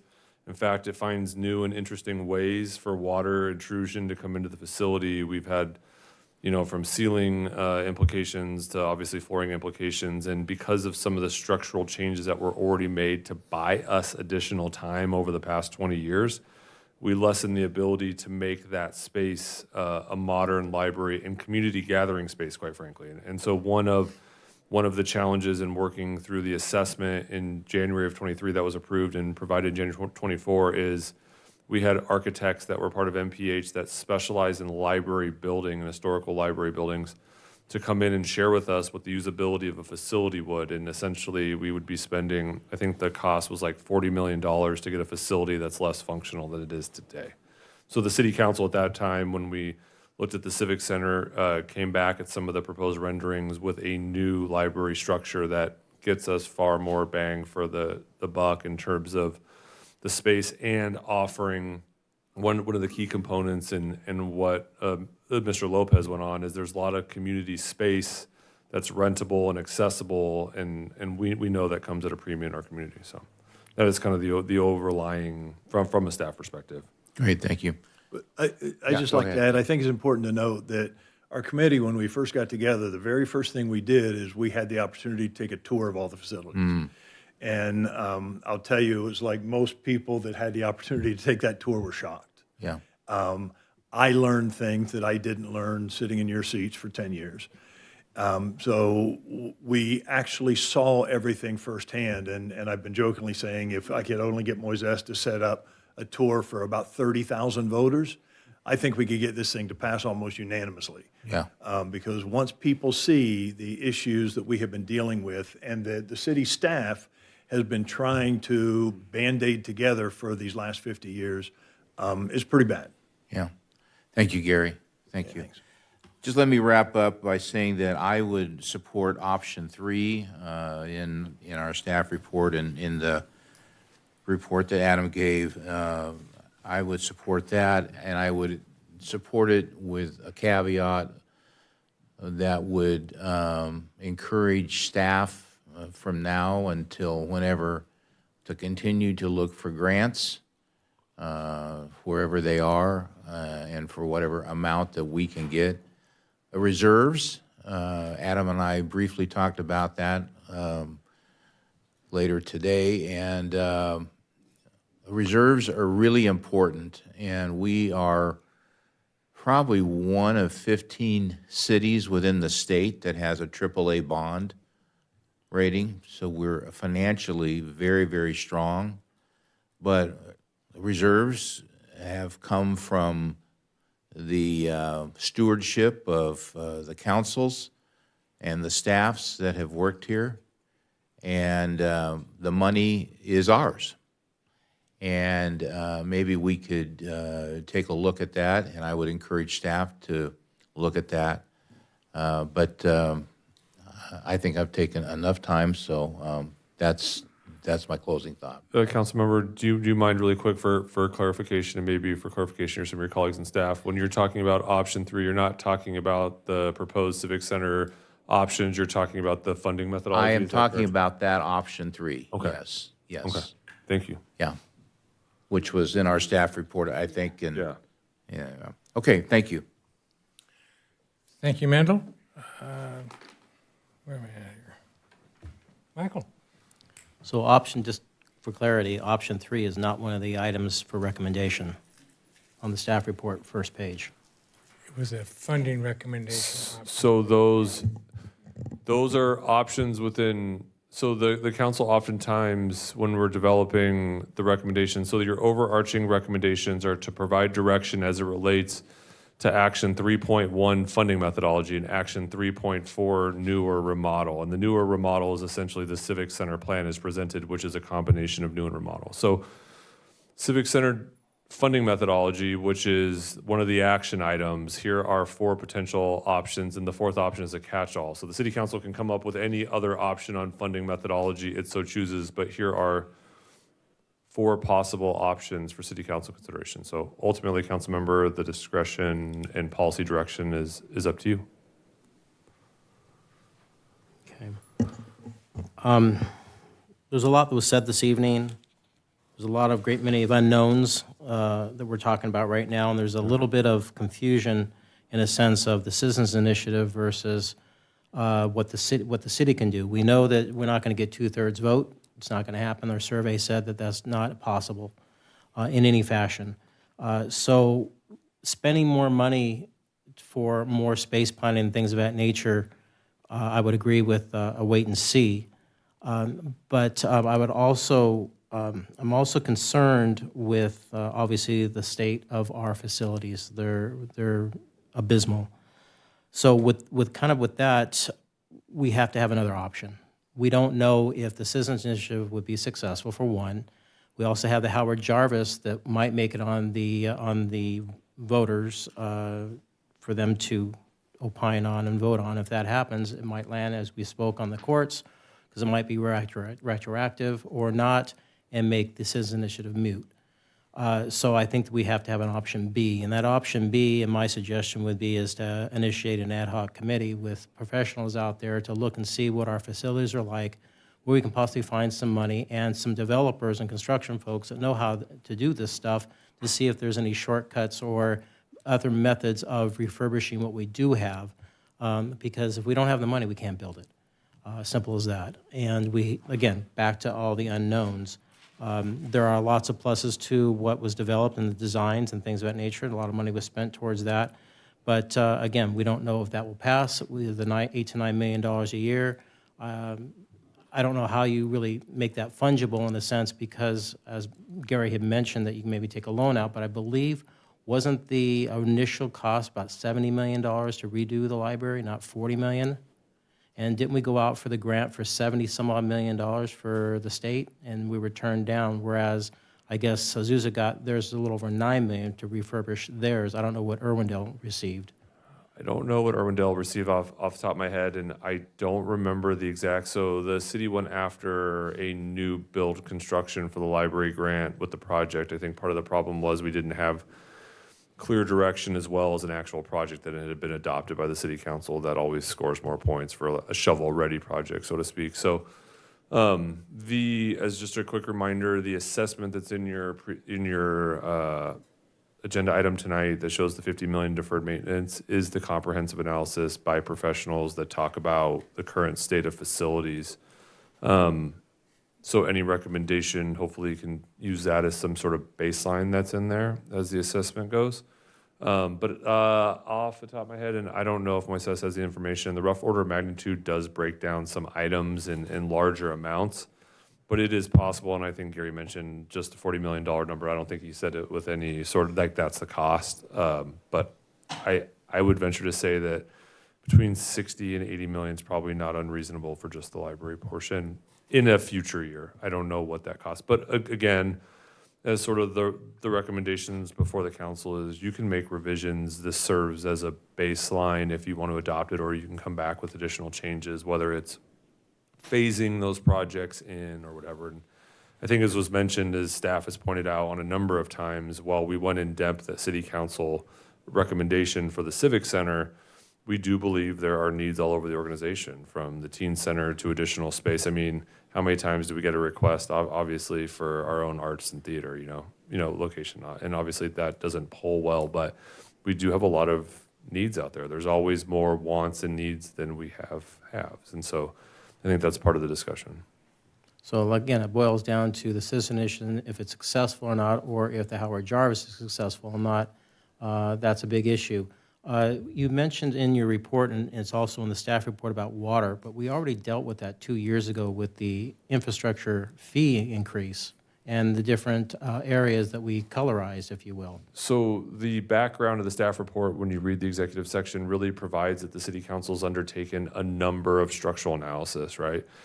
So whether it's Civic Center or deferred maintenance or water infrastructure, or whether it's our urban forestry manual that's underway or the streets inventory that's there that we could add, the city council has really decided to get professional expertise and reports to show where you should be investing in money. And so that water infrastructure, while it does correlate with some street infrastructure and some of our hillside infrastructure, really is just one more piece of the pie, so to speak, that the city council's undertaken to really be able to document to the community that the needs of the infrastructure that we have across the board. So for clarity, what we voted on 2 years ago is not going to solve the water issue that we talked about, the 250 miles of piping that has to get replaced. What you voted on 2 years ago for the rate increase talked about the next 5 years of capital projects. Correct. We knew that we could not do 10 years, for example, at 350 million. Not only do we not have the capacity as a community money-wise, it's just staff-wise and engineering-wise, not even large agencies have some of that capacity. So, yeah, we are highlighting and trying to target, as the council knows, our most critical pieces of infrastructure, which currently water tower on Glendora Avenue and a water project on Glendora Avenue as well. So, as well as 2 other fairly large water projects that are coming. So are you saying that we're going to need more funding beyond what we approved for water? You approved a limited term rate structure that has to be reviewed periodically. So, yeah, every 5 years or 3 years, whatever the rate plan is, we go back and reassess the progress where we made. That is the action that was taken by council.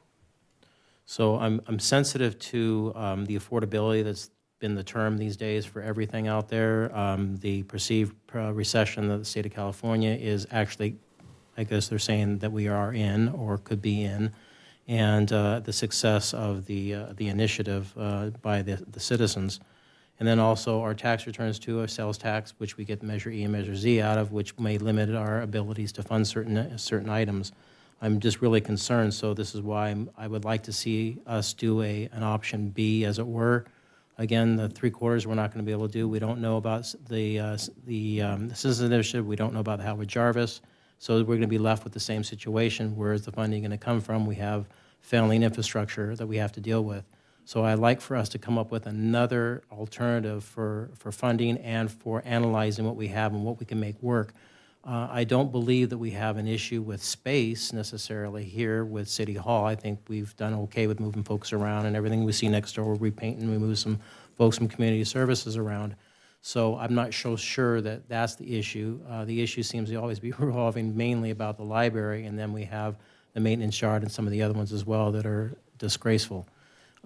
So I don't know how we address that, if we could have some sort of a subcommittee of sorts to look at this in the meantime as we wait and see, because we're not going to be able to do anything until next November comes around and we see what happens.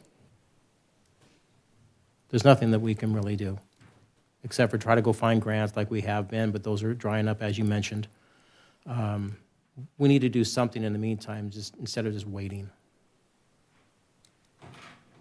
I don't know what everyone's thoughts are, but Mendel had mentioned wait and see as one of the items. I don't know what other else we can possibly do. Well, when I was on our staff report, it's number 3, the wait and see is to see this. Correct. But I would agree. I mean, in the meantime, let's look for grants. Let's look at what our reserves are. We have to keep a certain amount to keep our AAA bond rating. We might, yeah, I mean, please don't quote me, but maybe there's $5 million that we could pull out of, that. We just account. got $2.1 million from our Dell property. Well, yeah. Well, that to is true, and I think the 5 of us know that there are some pending sales out there that the city could Correct. Could pull together, benefit from, would be a good way of saying that, and maybe we can use some of that. So I'm I think we're talking the same thing, but yeah. We need to see where our spends are to see if we can short circuit some of that. And Can you walk through that a little bit, Councilmember? I'm trying to understand, in case council has a motion here, what the overall intent is. So, yeah, can you walk through that a little bit? You said talk about spends and then sort of an ad hoc and assessment. What does that mean? well, just What like does that we- look like, I guess? Well, just like what we had with the Dale property. There was 2 of us that were on there. We asked a bunch of questions. And if we did something similar to that here as a subcommittee, and then maybe bring in some folks on the outside, depends on that subcommittee, to look about some of the funding that we might be getting from some of the real estate, as you mentioned, and look at some of our internal spends that we have, is maybe we can delay or defer or not spend at all on certain items, to build a certain fund or kitty, if you will, for maintenance and/or refurbish or rebuild. We need to be able to see what we can do within the means that we currently have right now, because there is no guarantees that anything in the future is going to happen. The only thing we can have a guarantee is what we have now in hand, and we need to be able to manage that as best as possible.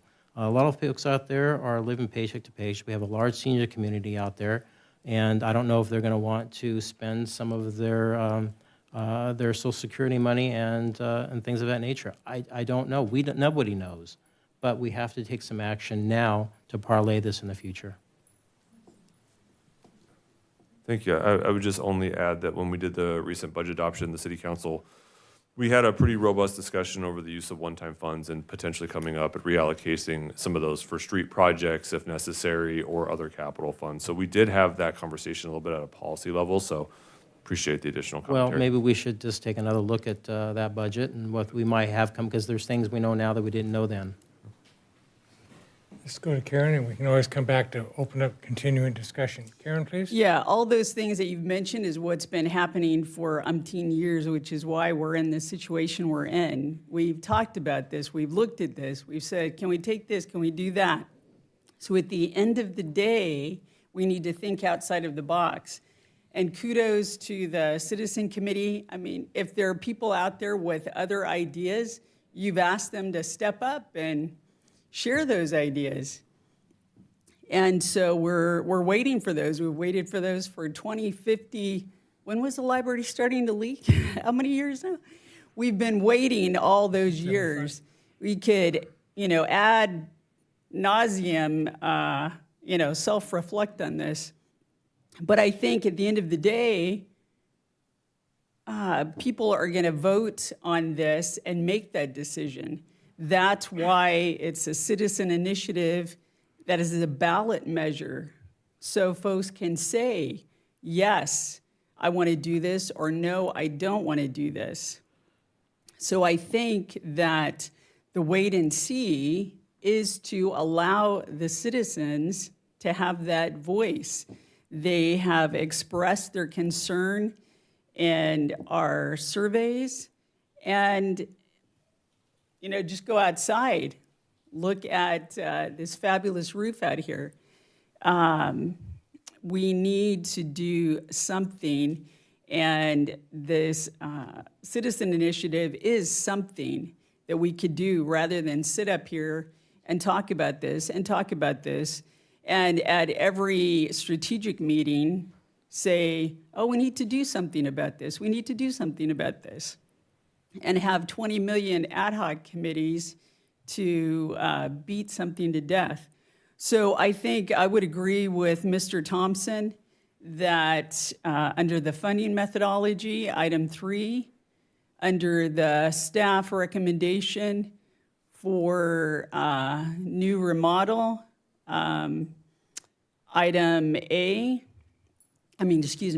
1, adopt the revised conceptual drawings for the baseline.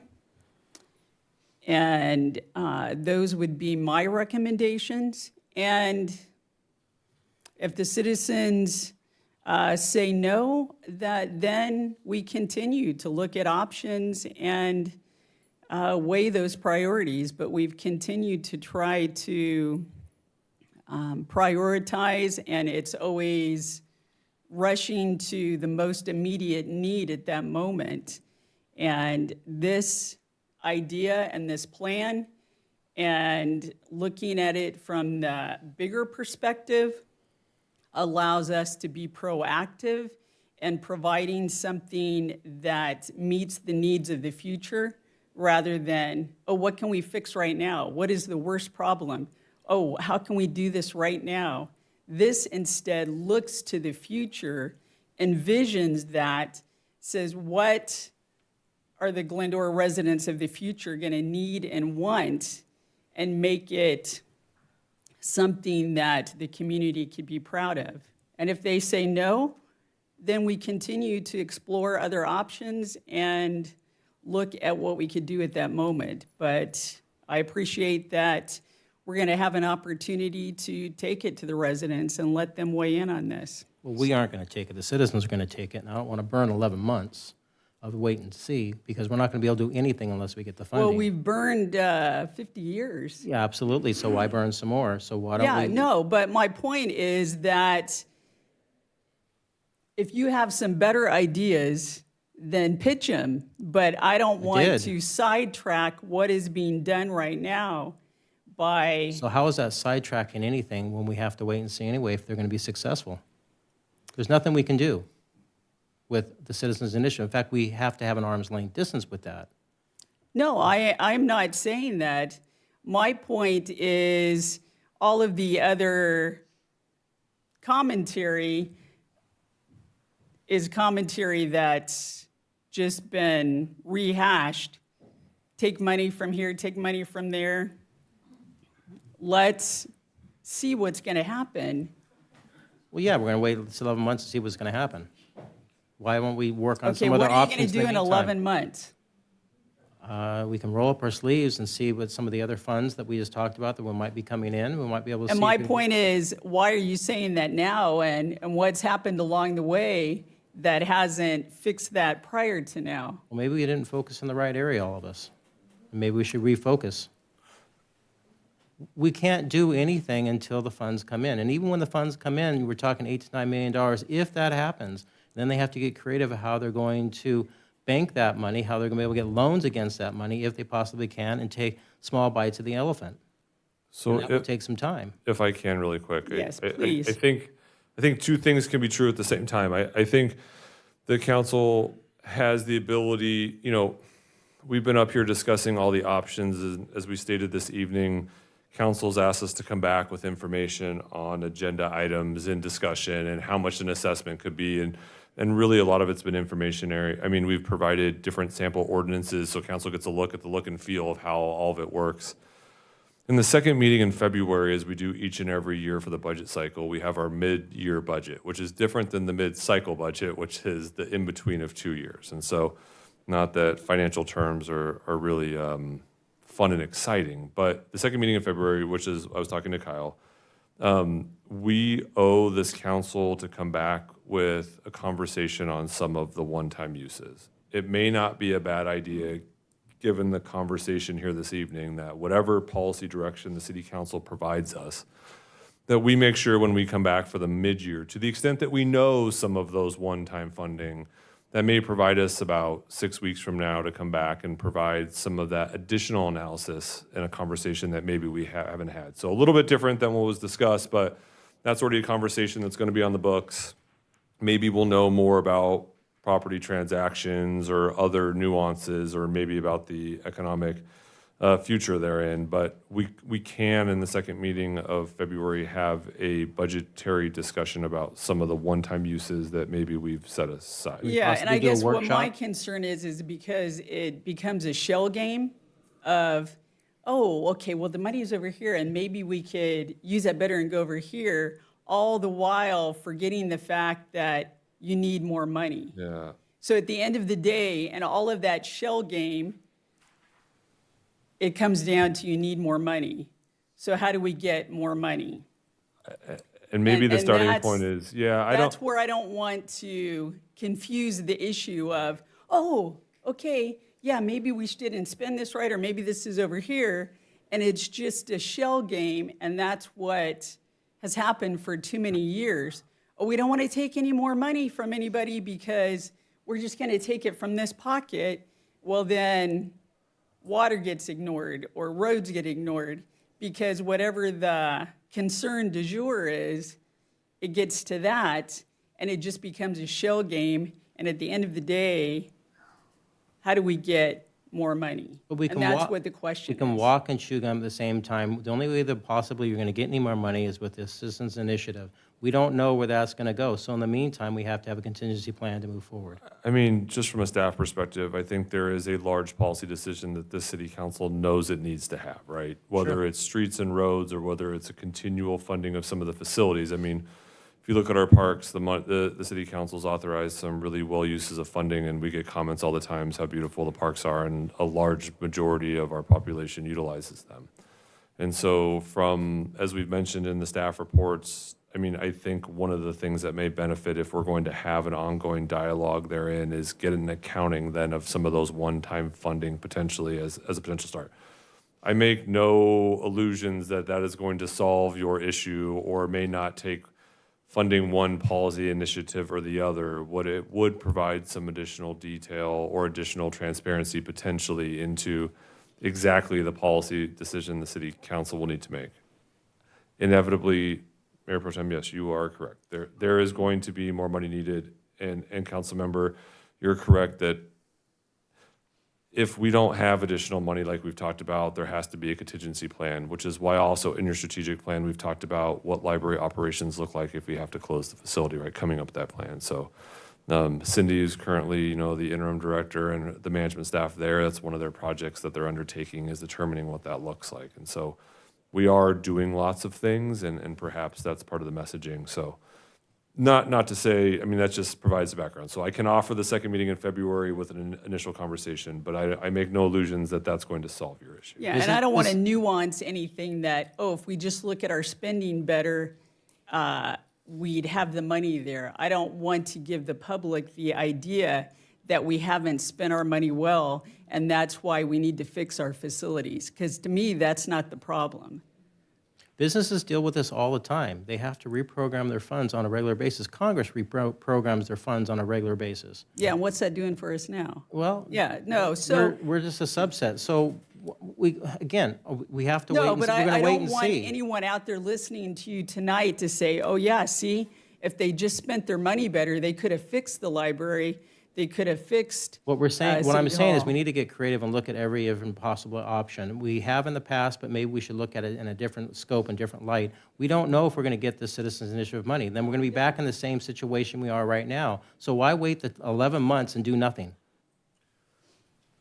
Let me jump in with a few questions, and that might Go for help it. some of the opportunity here. One of the neat things about having this vision out, and we've had lots of engagement from the community, and that's good. That's welcomed. Some of the questions that come out from it is, well, why don't we just go borrow money? Can you help us with Yeah.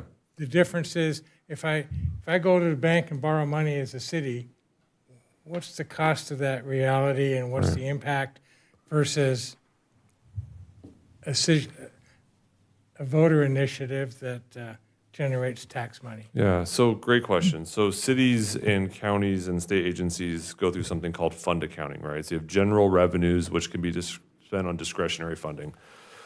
The vast majority of the city's discretionary funding is spent on public safety and spent in public works and community economic development.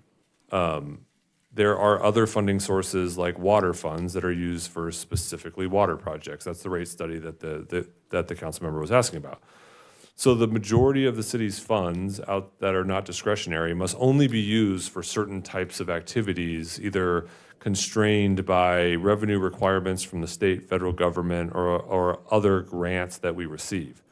You really can't bond against those funds because they're not ongoing. And I would let Councilmember Thompson educate us all on the banking rules if we need them on terms of reserves. And so part of the reason the city council has put away more money in a rainy day for future pension obligations, for future other things, as part of changes you made to your financial policies about 6 years ago.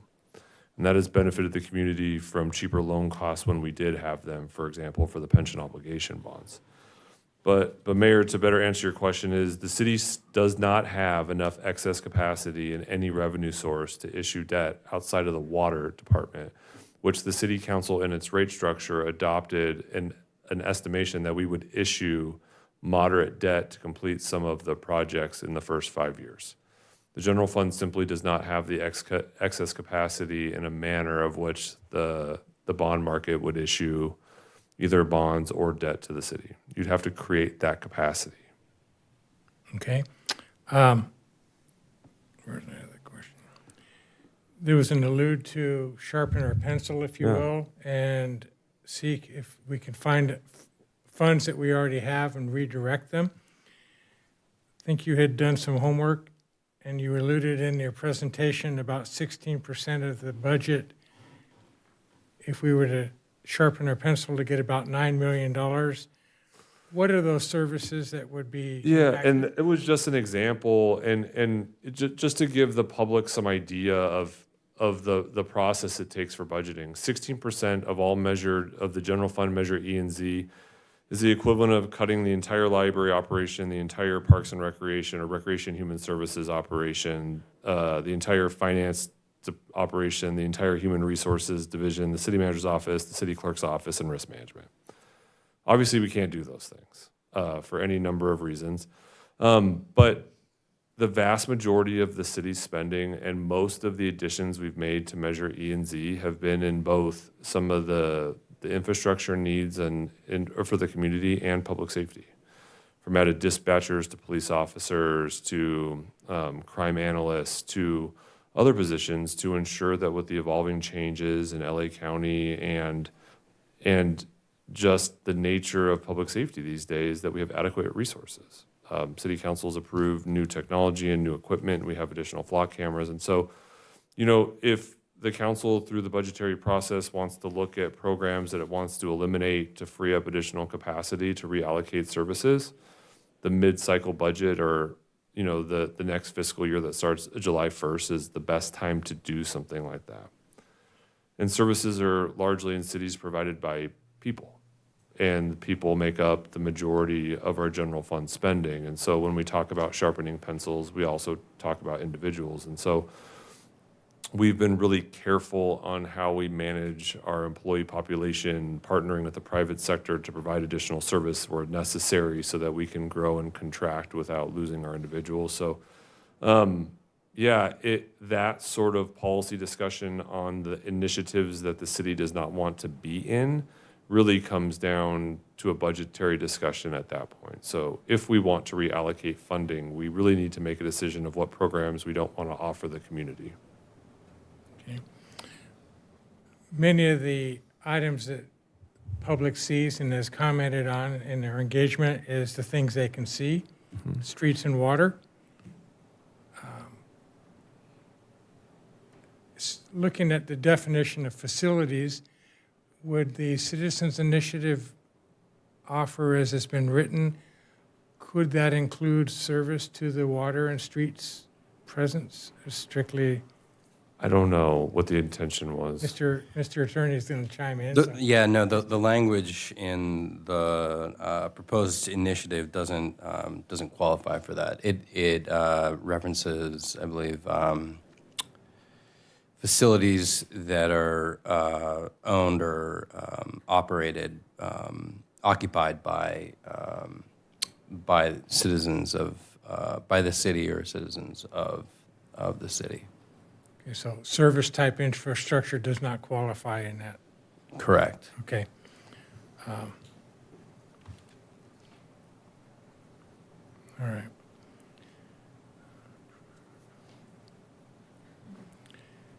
There's also been discussion going back to the thought of repair the library, for example. Well, I think we've grown to learn that you can't repair a dead horse forever, so it's tough. Okay.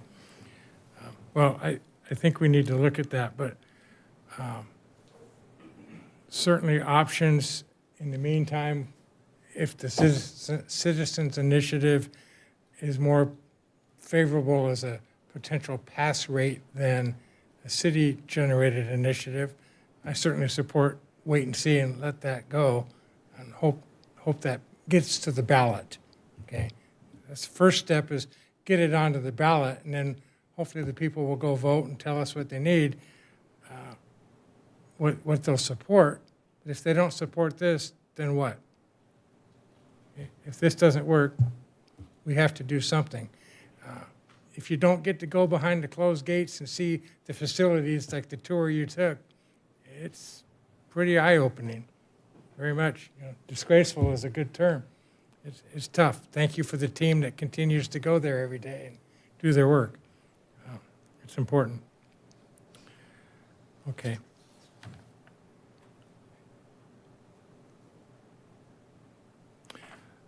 Mr. Boyer, you mentioned, I learned something tonight, I learned a lot of things, but learned the rate, and I'll just take the proposed rate of, on a residence at 19 cents per square foot. That rate's flexible based on the discretion of the body, based on funding that comes, so that's the recommended number, but it doesn't have to be that number. There is no Year after recommended number, it's a maximum number. Maximum, okay. It's a maximum number. My understanding, and Danny, Every, correct? yeah, so the rate will actually be set by the city council every single year by a resolution that you'll adopt. You'll adopt the resolution, you can adopt any amount or no amount of tax for that year across the categories of properties. However, you just cannot exceed the maximum rates that are set. There's a maximum rate, and those maximum rates every year go up by 2%. Does that have to happen? That has to happen. The increase has to have, the 2%. But you don't You don't have to exercise it, but You don't, yeah, no, got it. you, every single year, you are going to make the council that year will make the decision on what the rate is going to be. very good. Okay, thank you for that clarification. I think, because reading it, face value, it says, oh, I'm going to pay this forever, and it's going to go up potential 2% a year. That was alarming, I think, so that clarification is valuable. Appreciate that. So since you're there, it's 27% for commercial property? It's 19 cents per square foot for residential property, 27 cents per square foot for everything else. Is that up to Up as to. well? Yeah, It's a it's cap. it's a maximum rate. So that will get passed on to the consumers then, probably. That would get passed on to consumers. If I could maybe answer a couple of your questions, with your permission. Yes. First off, one of the things that we tried to think of everything. We know we're going to miss some things, but we put language in the ordinance that gives the council the ability to make exemptions to the tax. So in certain situations, you will have the ability, this body will have the ability to create exemptions for certain situations. So in specific situations, that can be addressed. The second thing is, it's important to know that there is an expectation that the council continues, like Michael mentioned, to look for other avenues. If we find those other avenues, we actually have until August before we make a decision as to whether or not this goes on the ballot. So even if it does go on the ballot, if there's other avenues, there's no reason to make the tax have it go to the maximum. So we are looking forward to continuing this dialogue and be willing, more than willing, our group would love to have the opportunity to talk about things that we already investigated. And I'll tell you, we tried to think of everything. We even looked into the idea, as absurd as it is, of selling our facilities to investors, letting them invest money into them, and then we rent them back.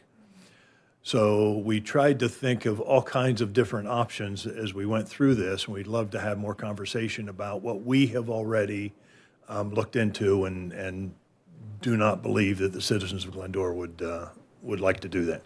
Since you're on that, legally, can we exempt senior citizens?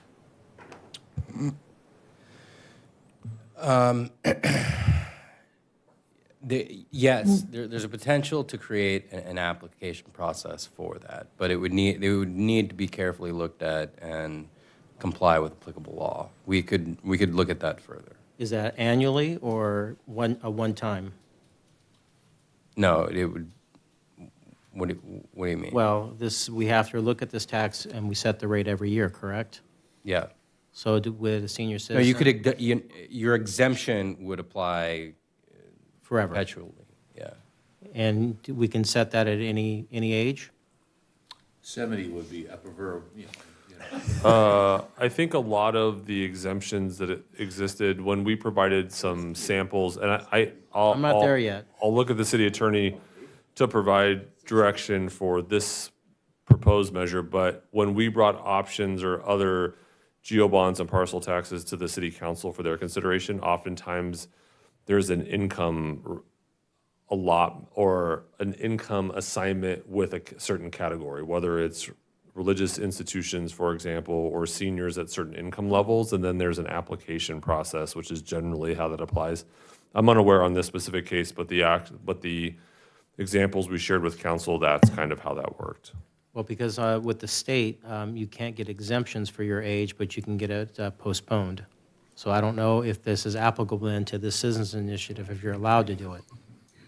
Also, I think we're talking about potentials for an initiative that hasn't qualified for the ballot yet, so I Yeah, just we want to be need to very look into all careful. this further. I can't provide a legal analysis right Well, now. we're in the discussion right now, so and we brought Yeah. up some points.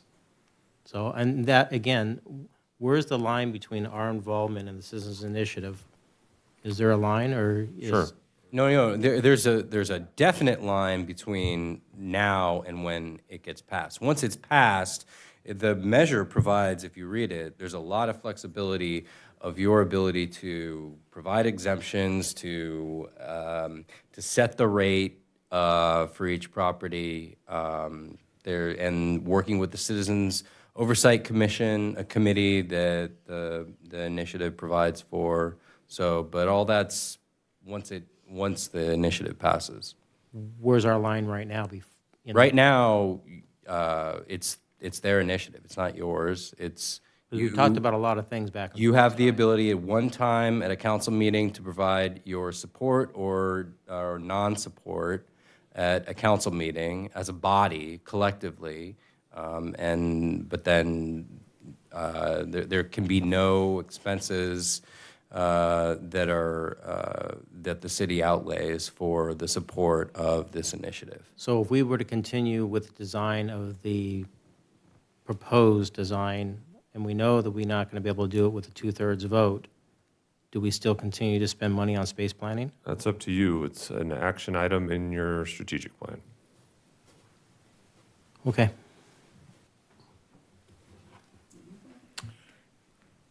Do we have a recommendation? Yes, I'll make a motion that we recommend funding methodology number 3, and that. Can you put that up there? Sure. And that under the direction number 1 on that one, number 1.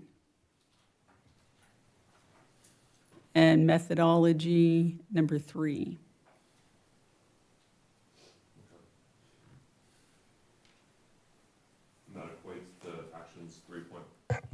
And that equates to actions 3.1 funding methodology and action 3.4 new versus remodel.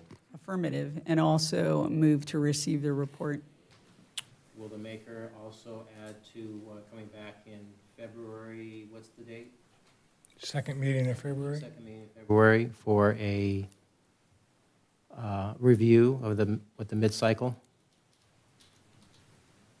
I believe that we're doing that anyway. We have the mid-cycle review. Well, can we just add? I don't know if it needs to be part of that motion. Be happy to provide that option on sort of an assessment of one-time revenues at that juncture. Perfect. Is there a second? Okay, do we have a second, please? Second.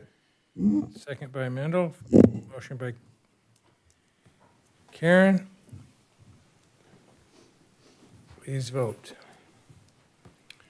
Motion carries as presented, 5-0. Thank you very much.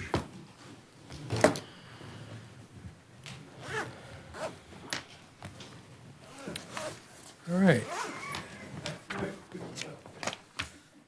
Brings us to a new business item, item 9, to consider an amendment number 1 to the contract services agreement with Wildan Engineering for on-call planning services, increasing the contract amount from $50,000 to $190,000.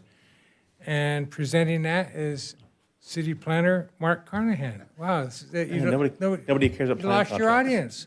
I know. What'd you do to him? Poor guy. I know. My goodness. Love. Welcome, Mark. Hello.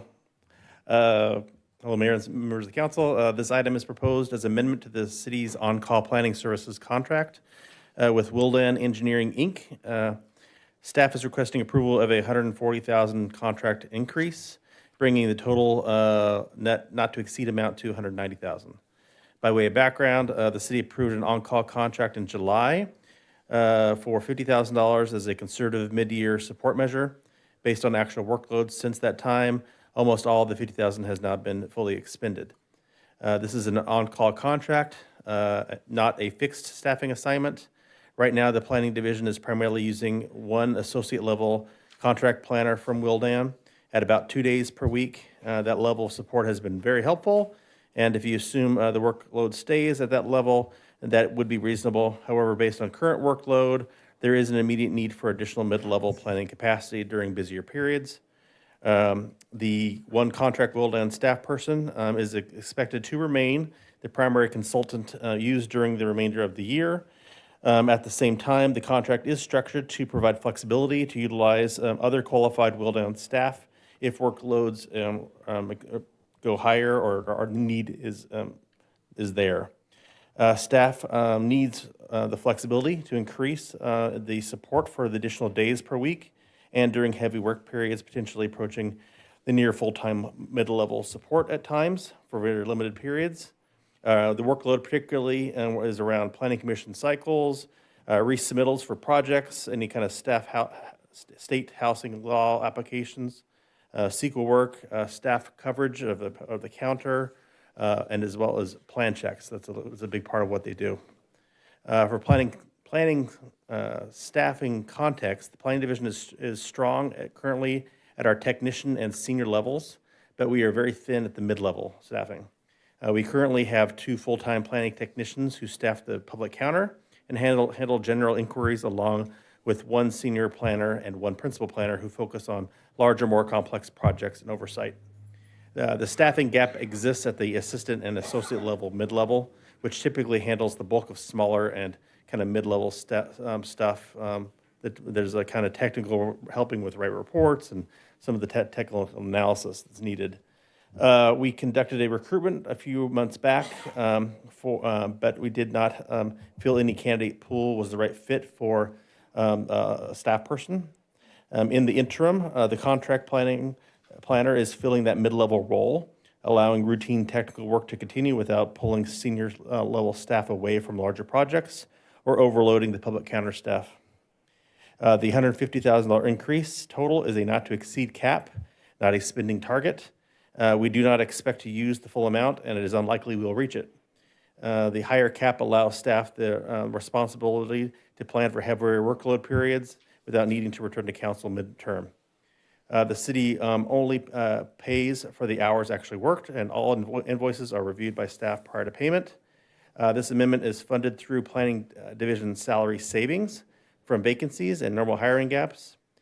Financing has reviewed the funding sources and confirmed the sufficiency of funds available. No reserves are being used, and no new appropriations are required. In summary, this amendment addresses the current mid-level staffing gap that we have. It helps maintain service levels and provides the flexibility where we need it.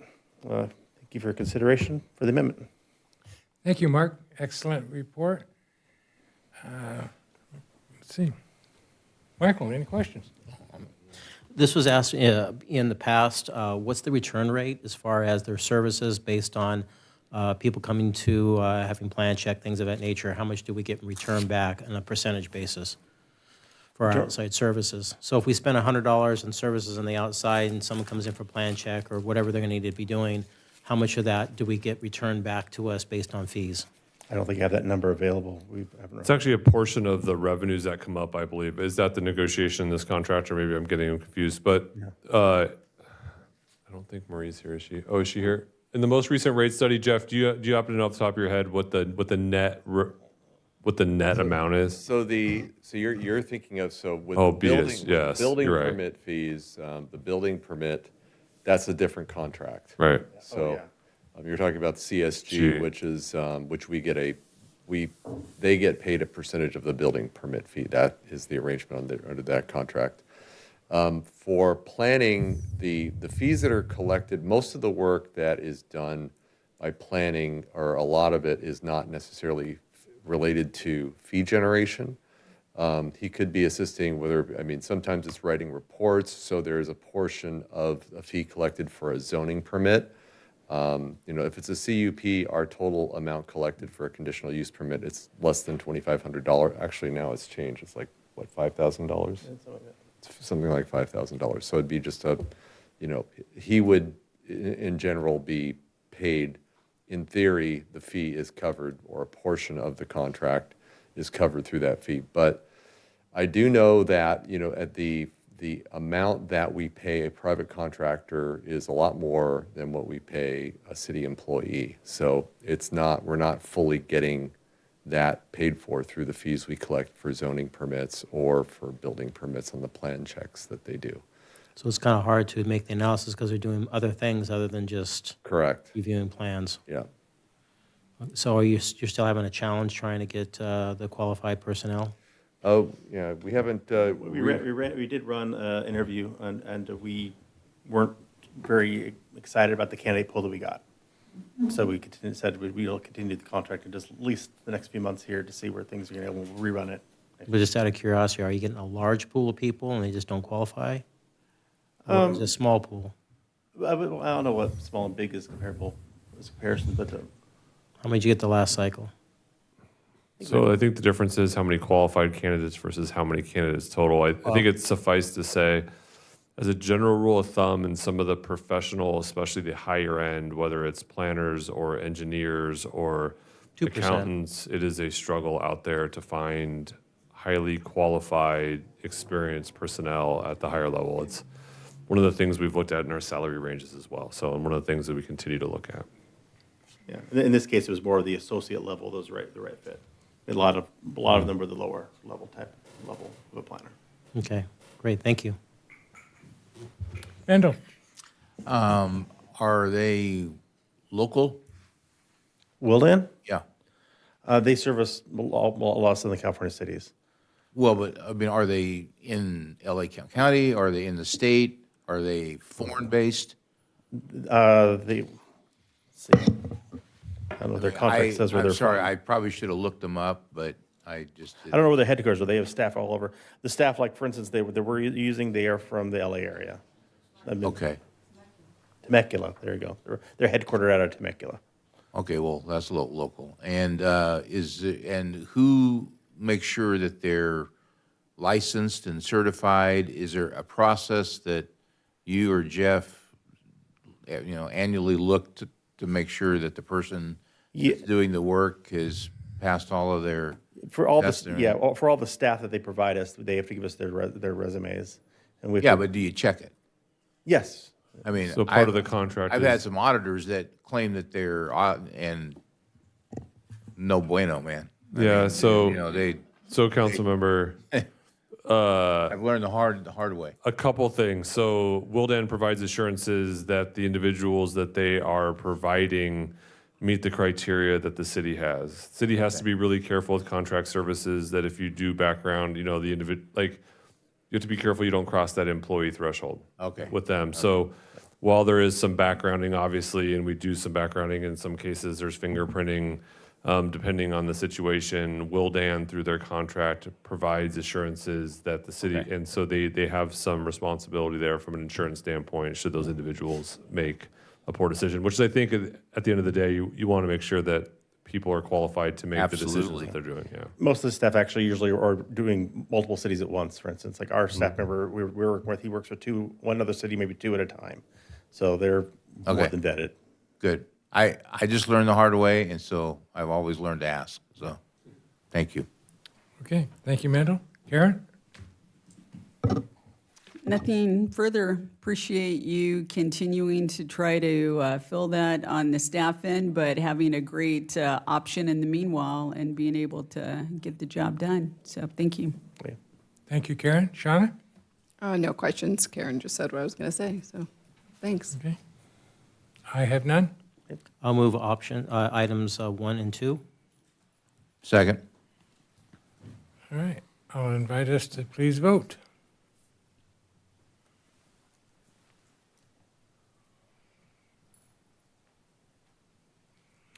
Motion carries unanimous, 5-0. Thank you, Mark.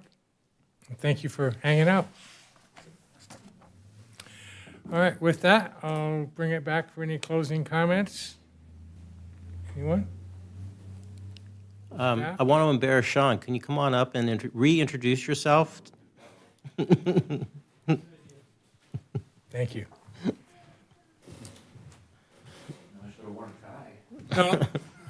You're good. Yeah, sure. Mr. Mayor, members of the council, thank you very much. Many of you look familiar, and if I don't look familiar to you, my name is Sean McPherson. I'm the Assistant Community Development Director. I had previously been employed with the City of Glendora for about 9 years. Then I left to go to another organization. Now I'm back, and I guess just on a personal note, I also grew up in this community, so it often feels that I worked here for a lot longer than I actually did. So I'm happy to be back home. Thank you, Sean. Thanks. As I said when we met a couple of weeks ago, welcome home. Thank you. Thank you. Anyone else? With that, I will adjourn our meeting at 9:40. Good night.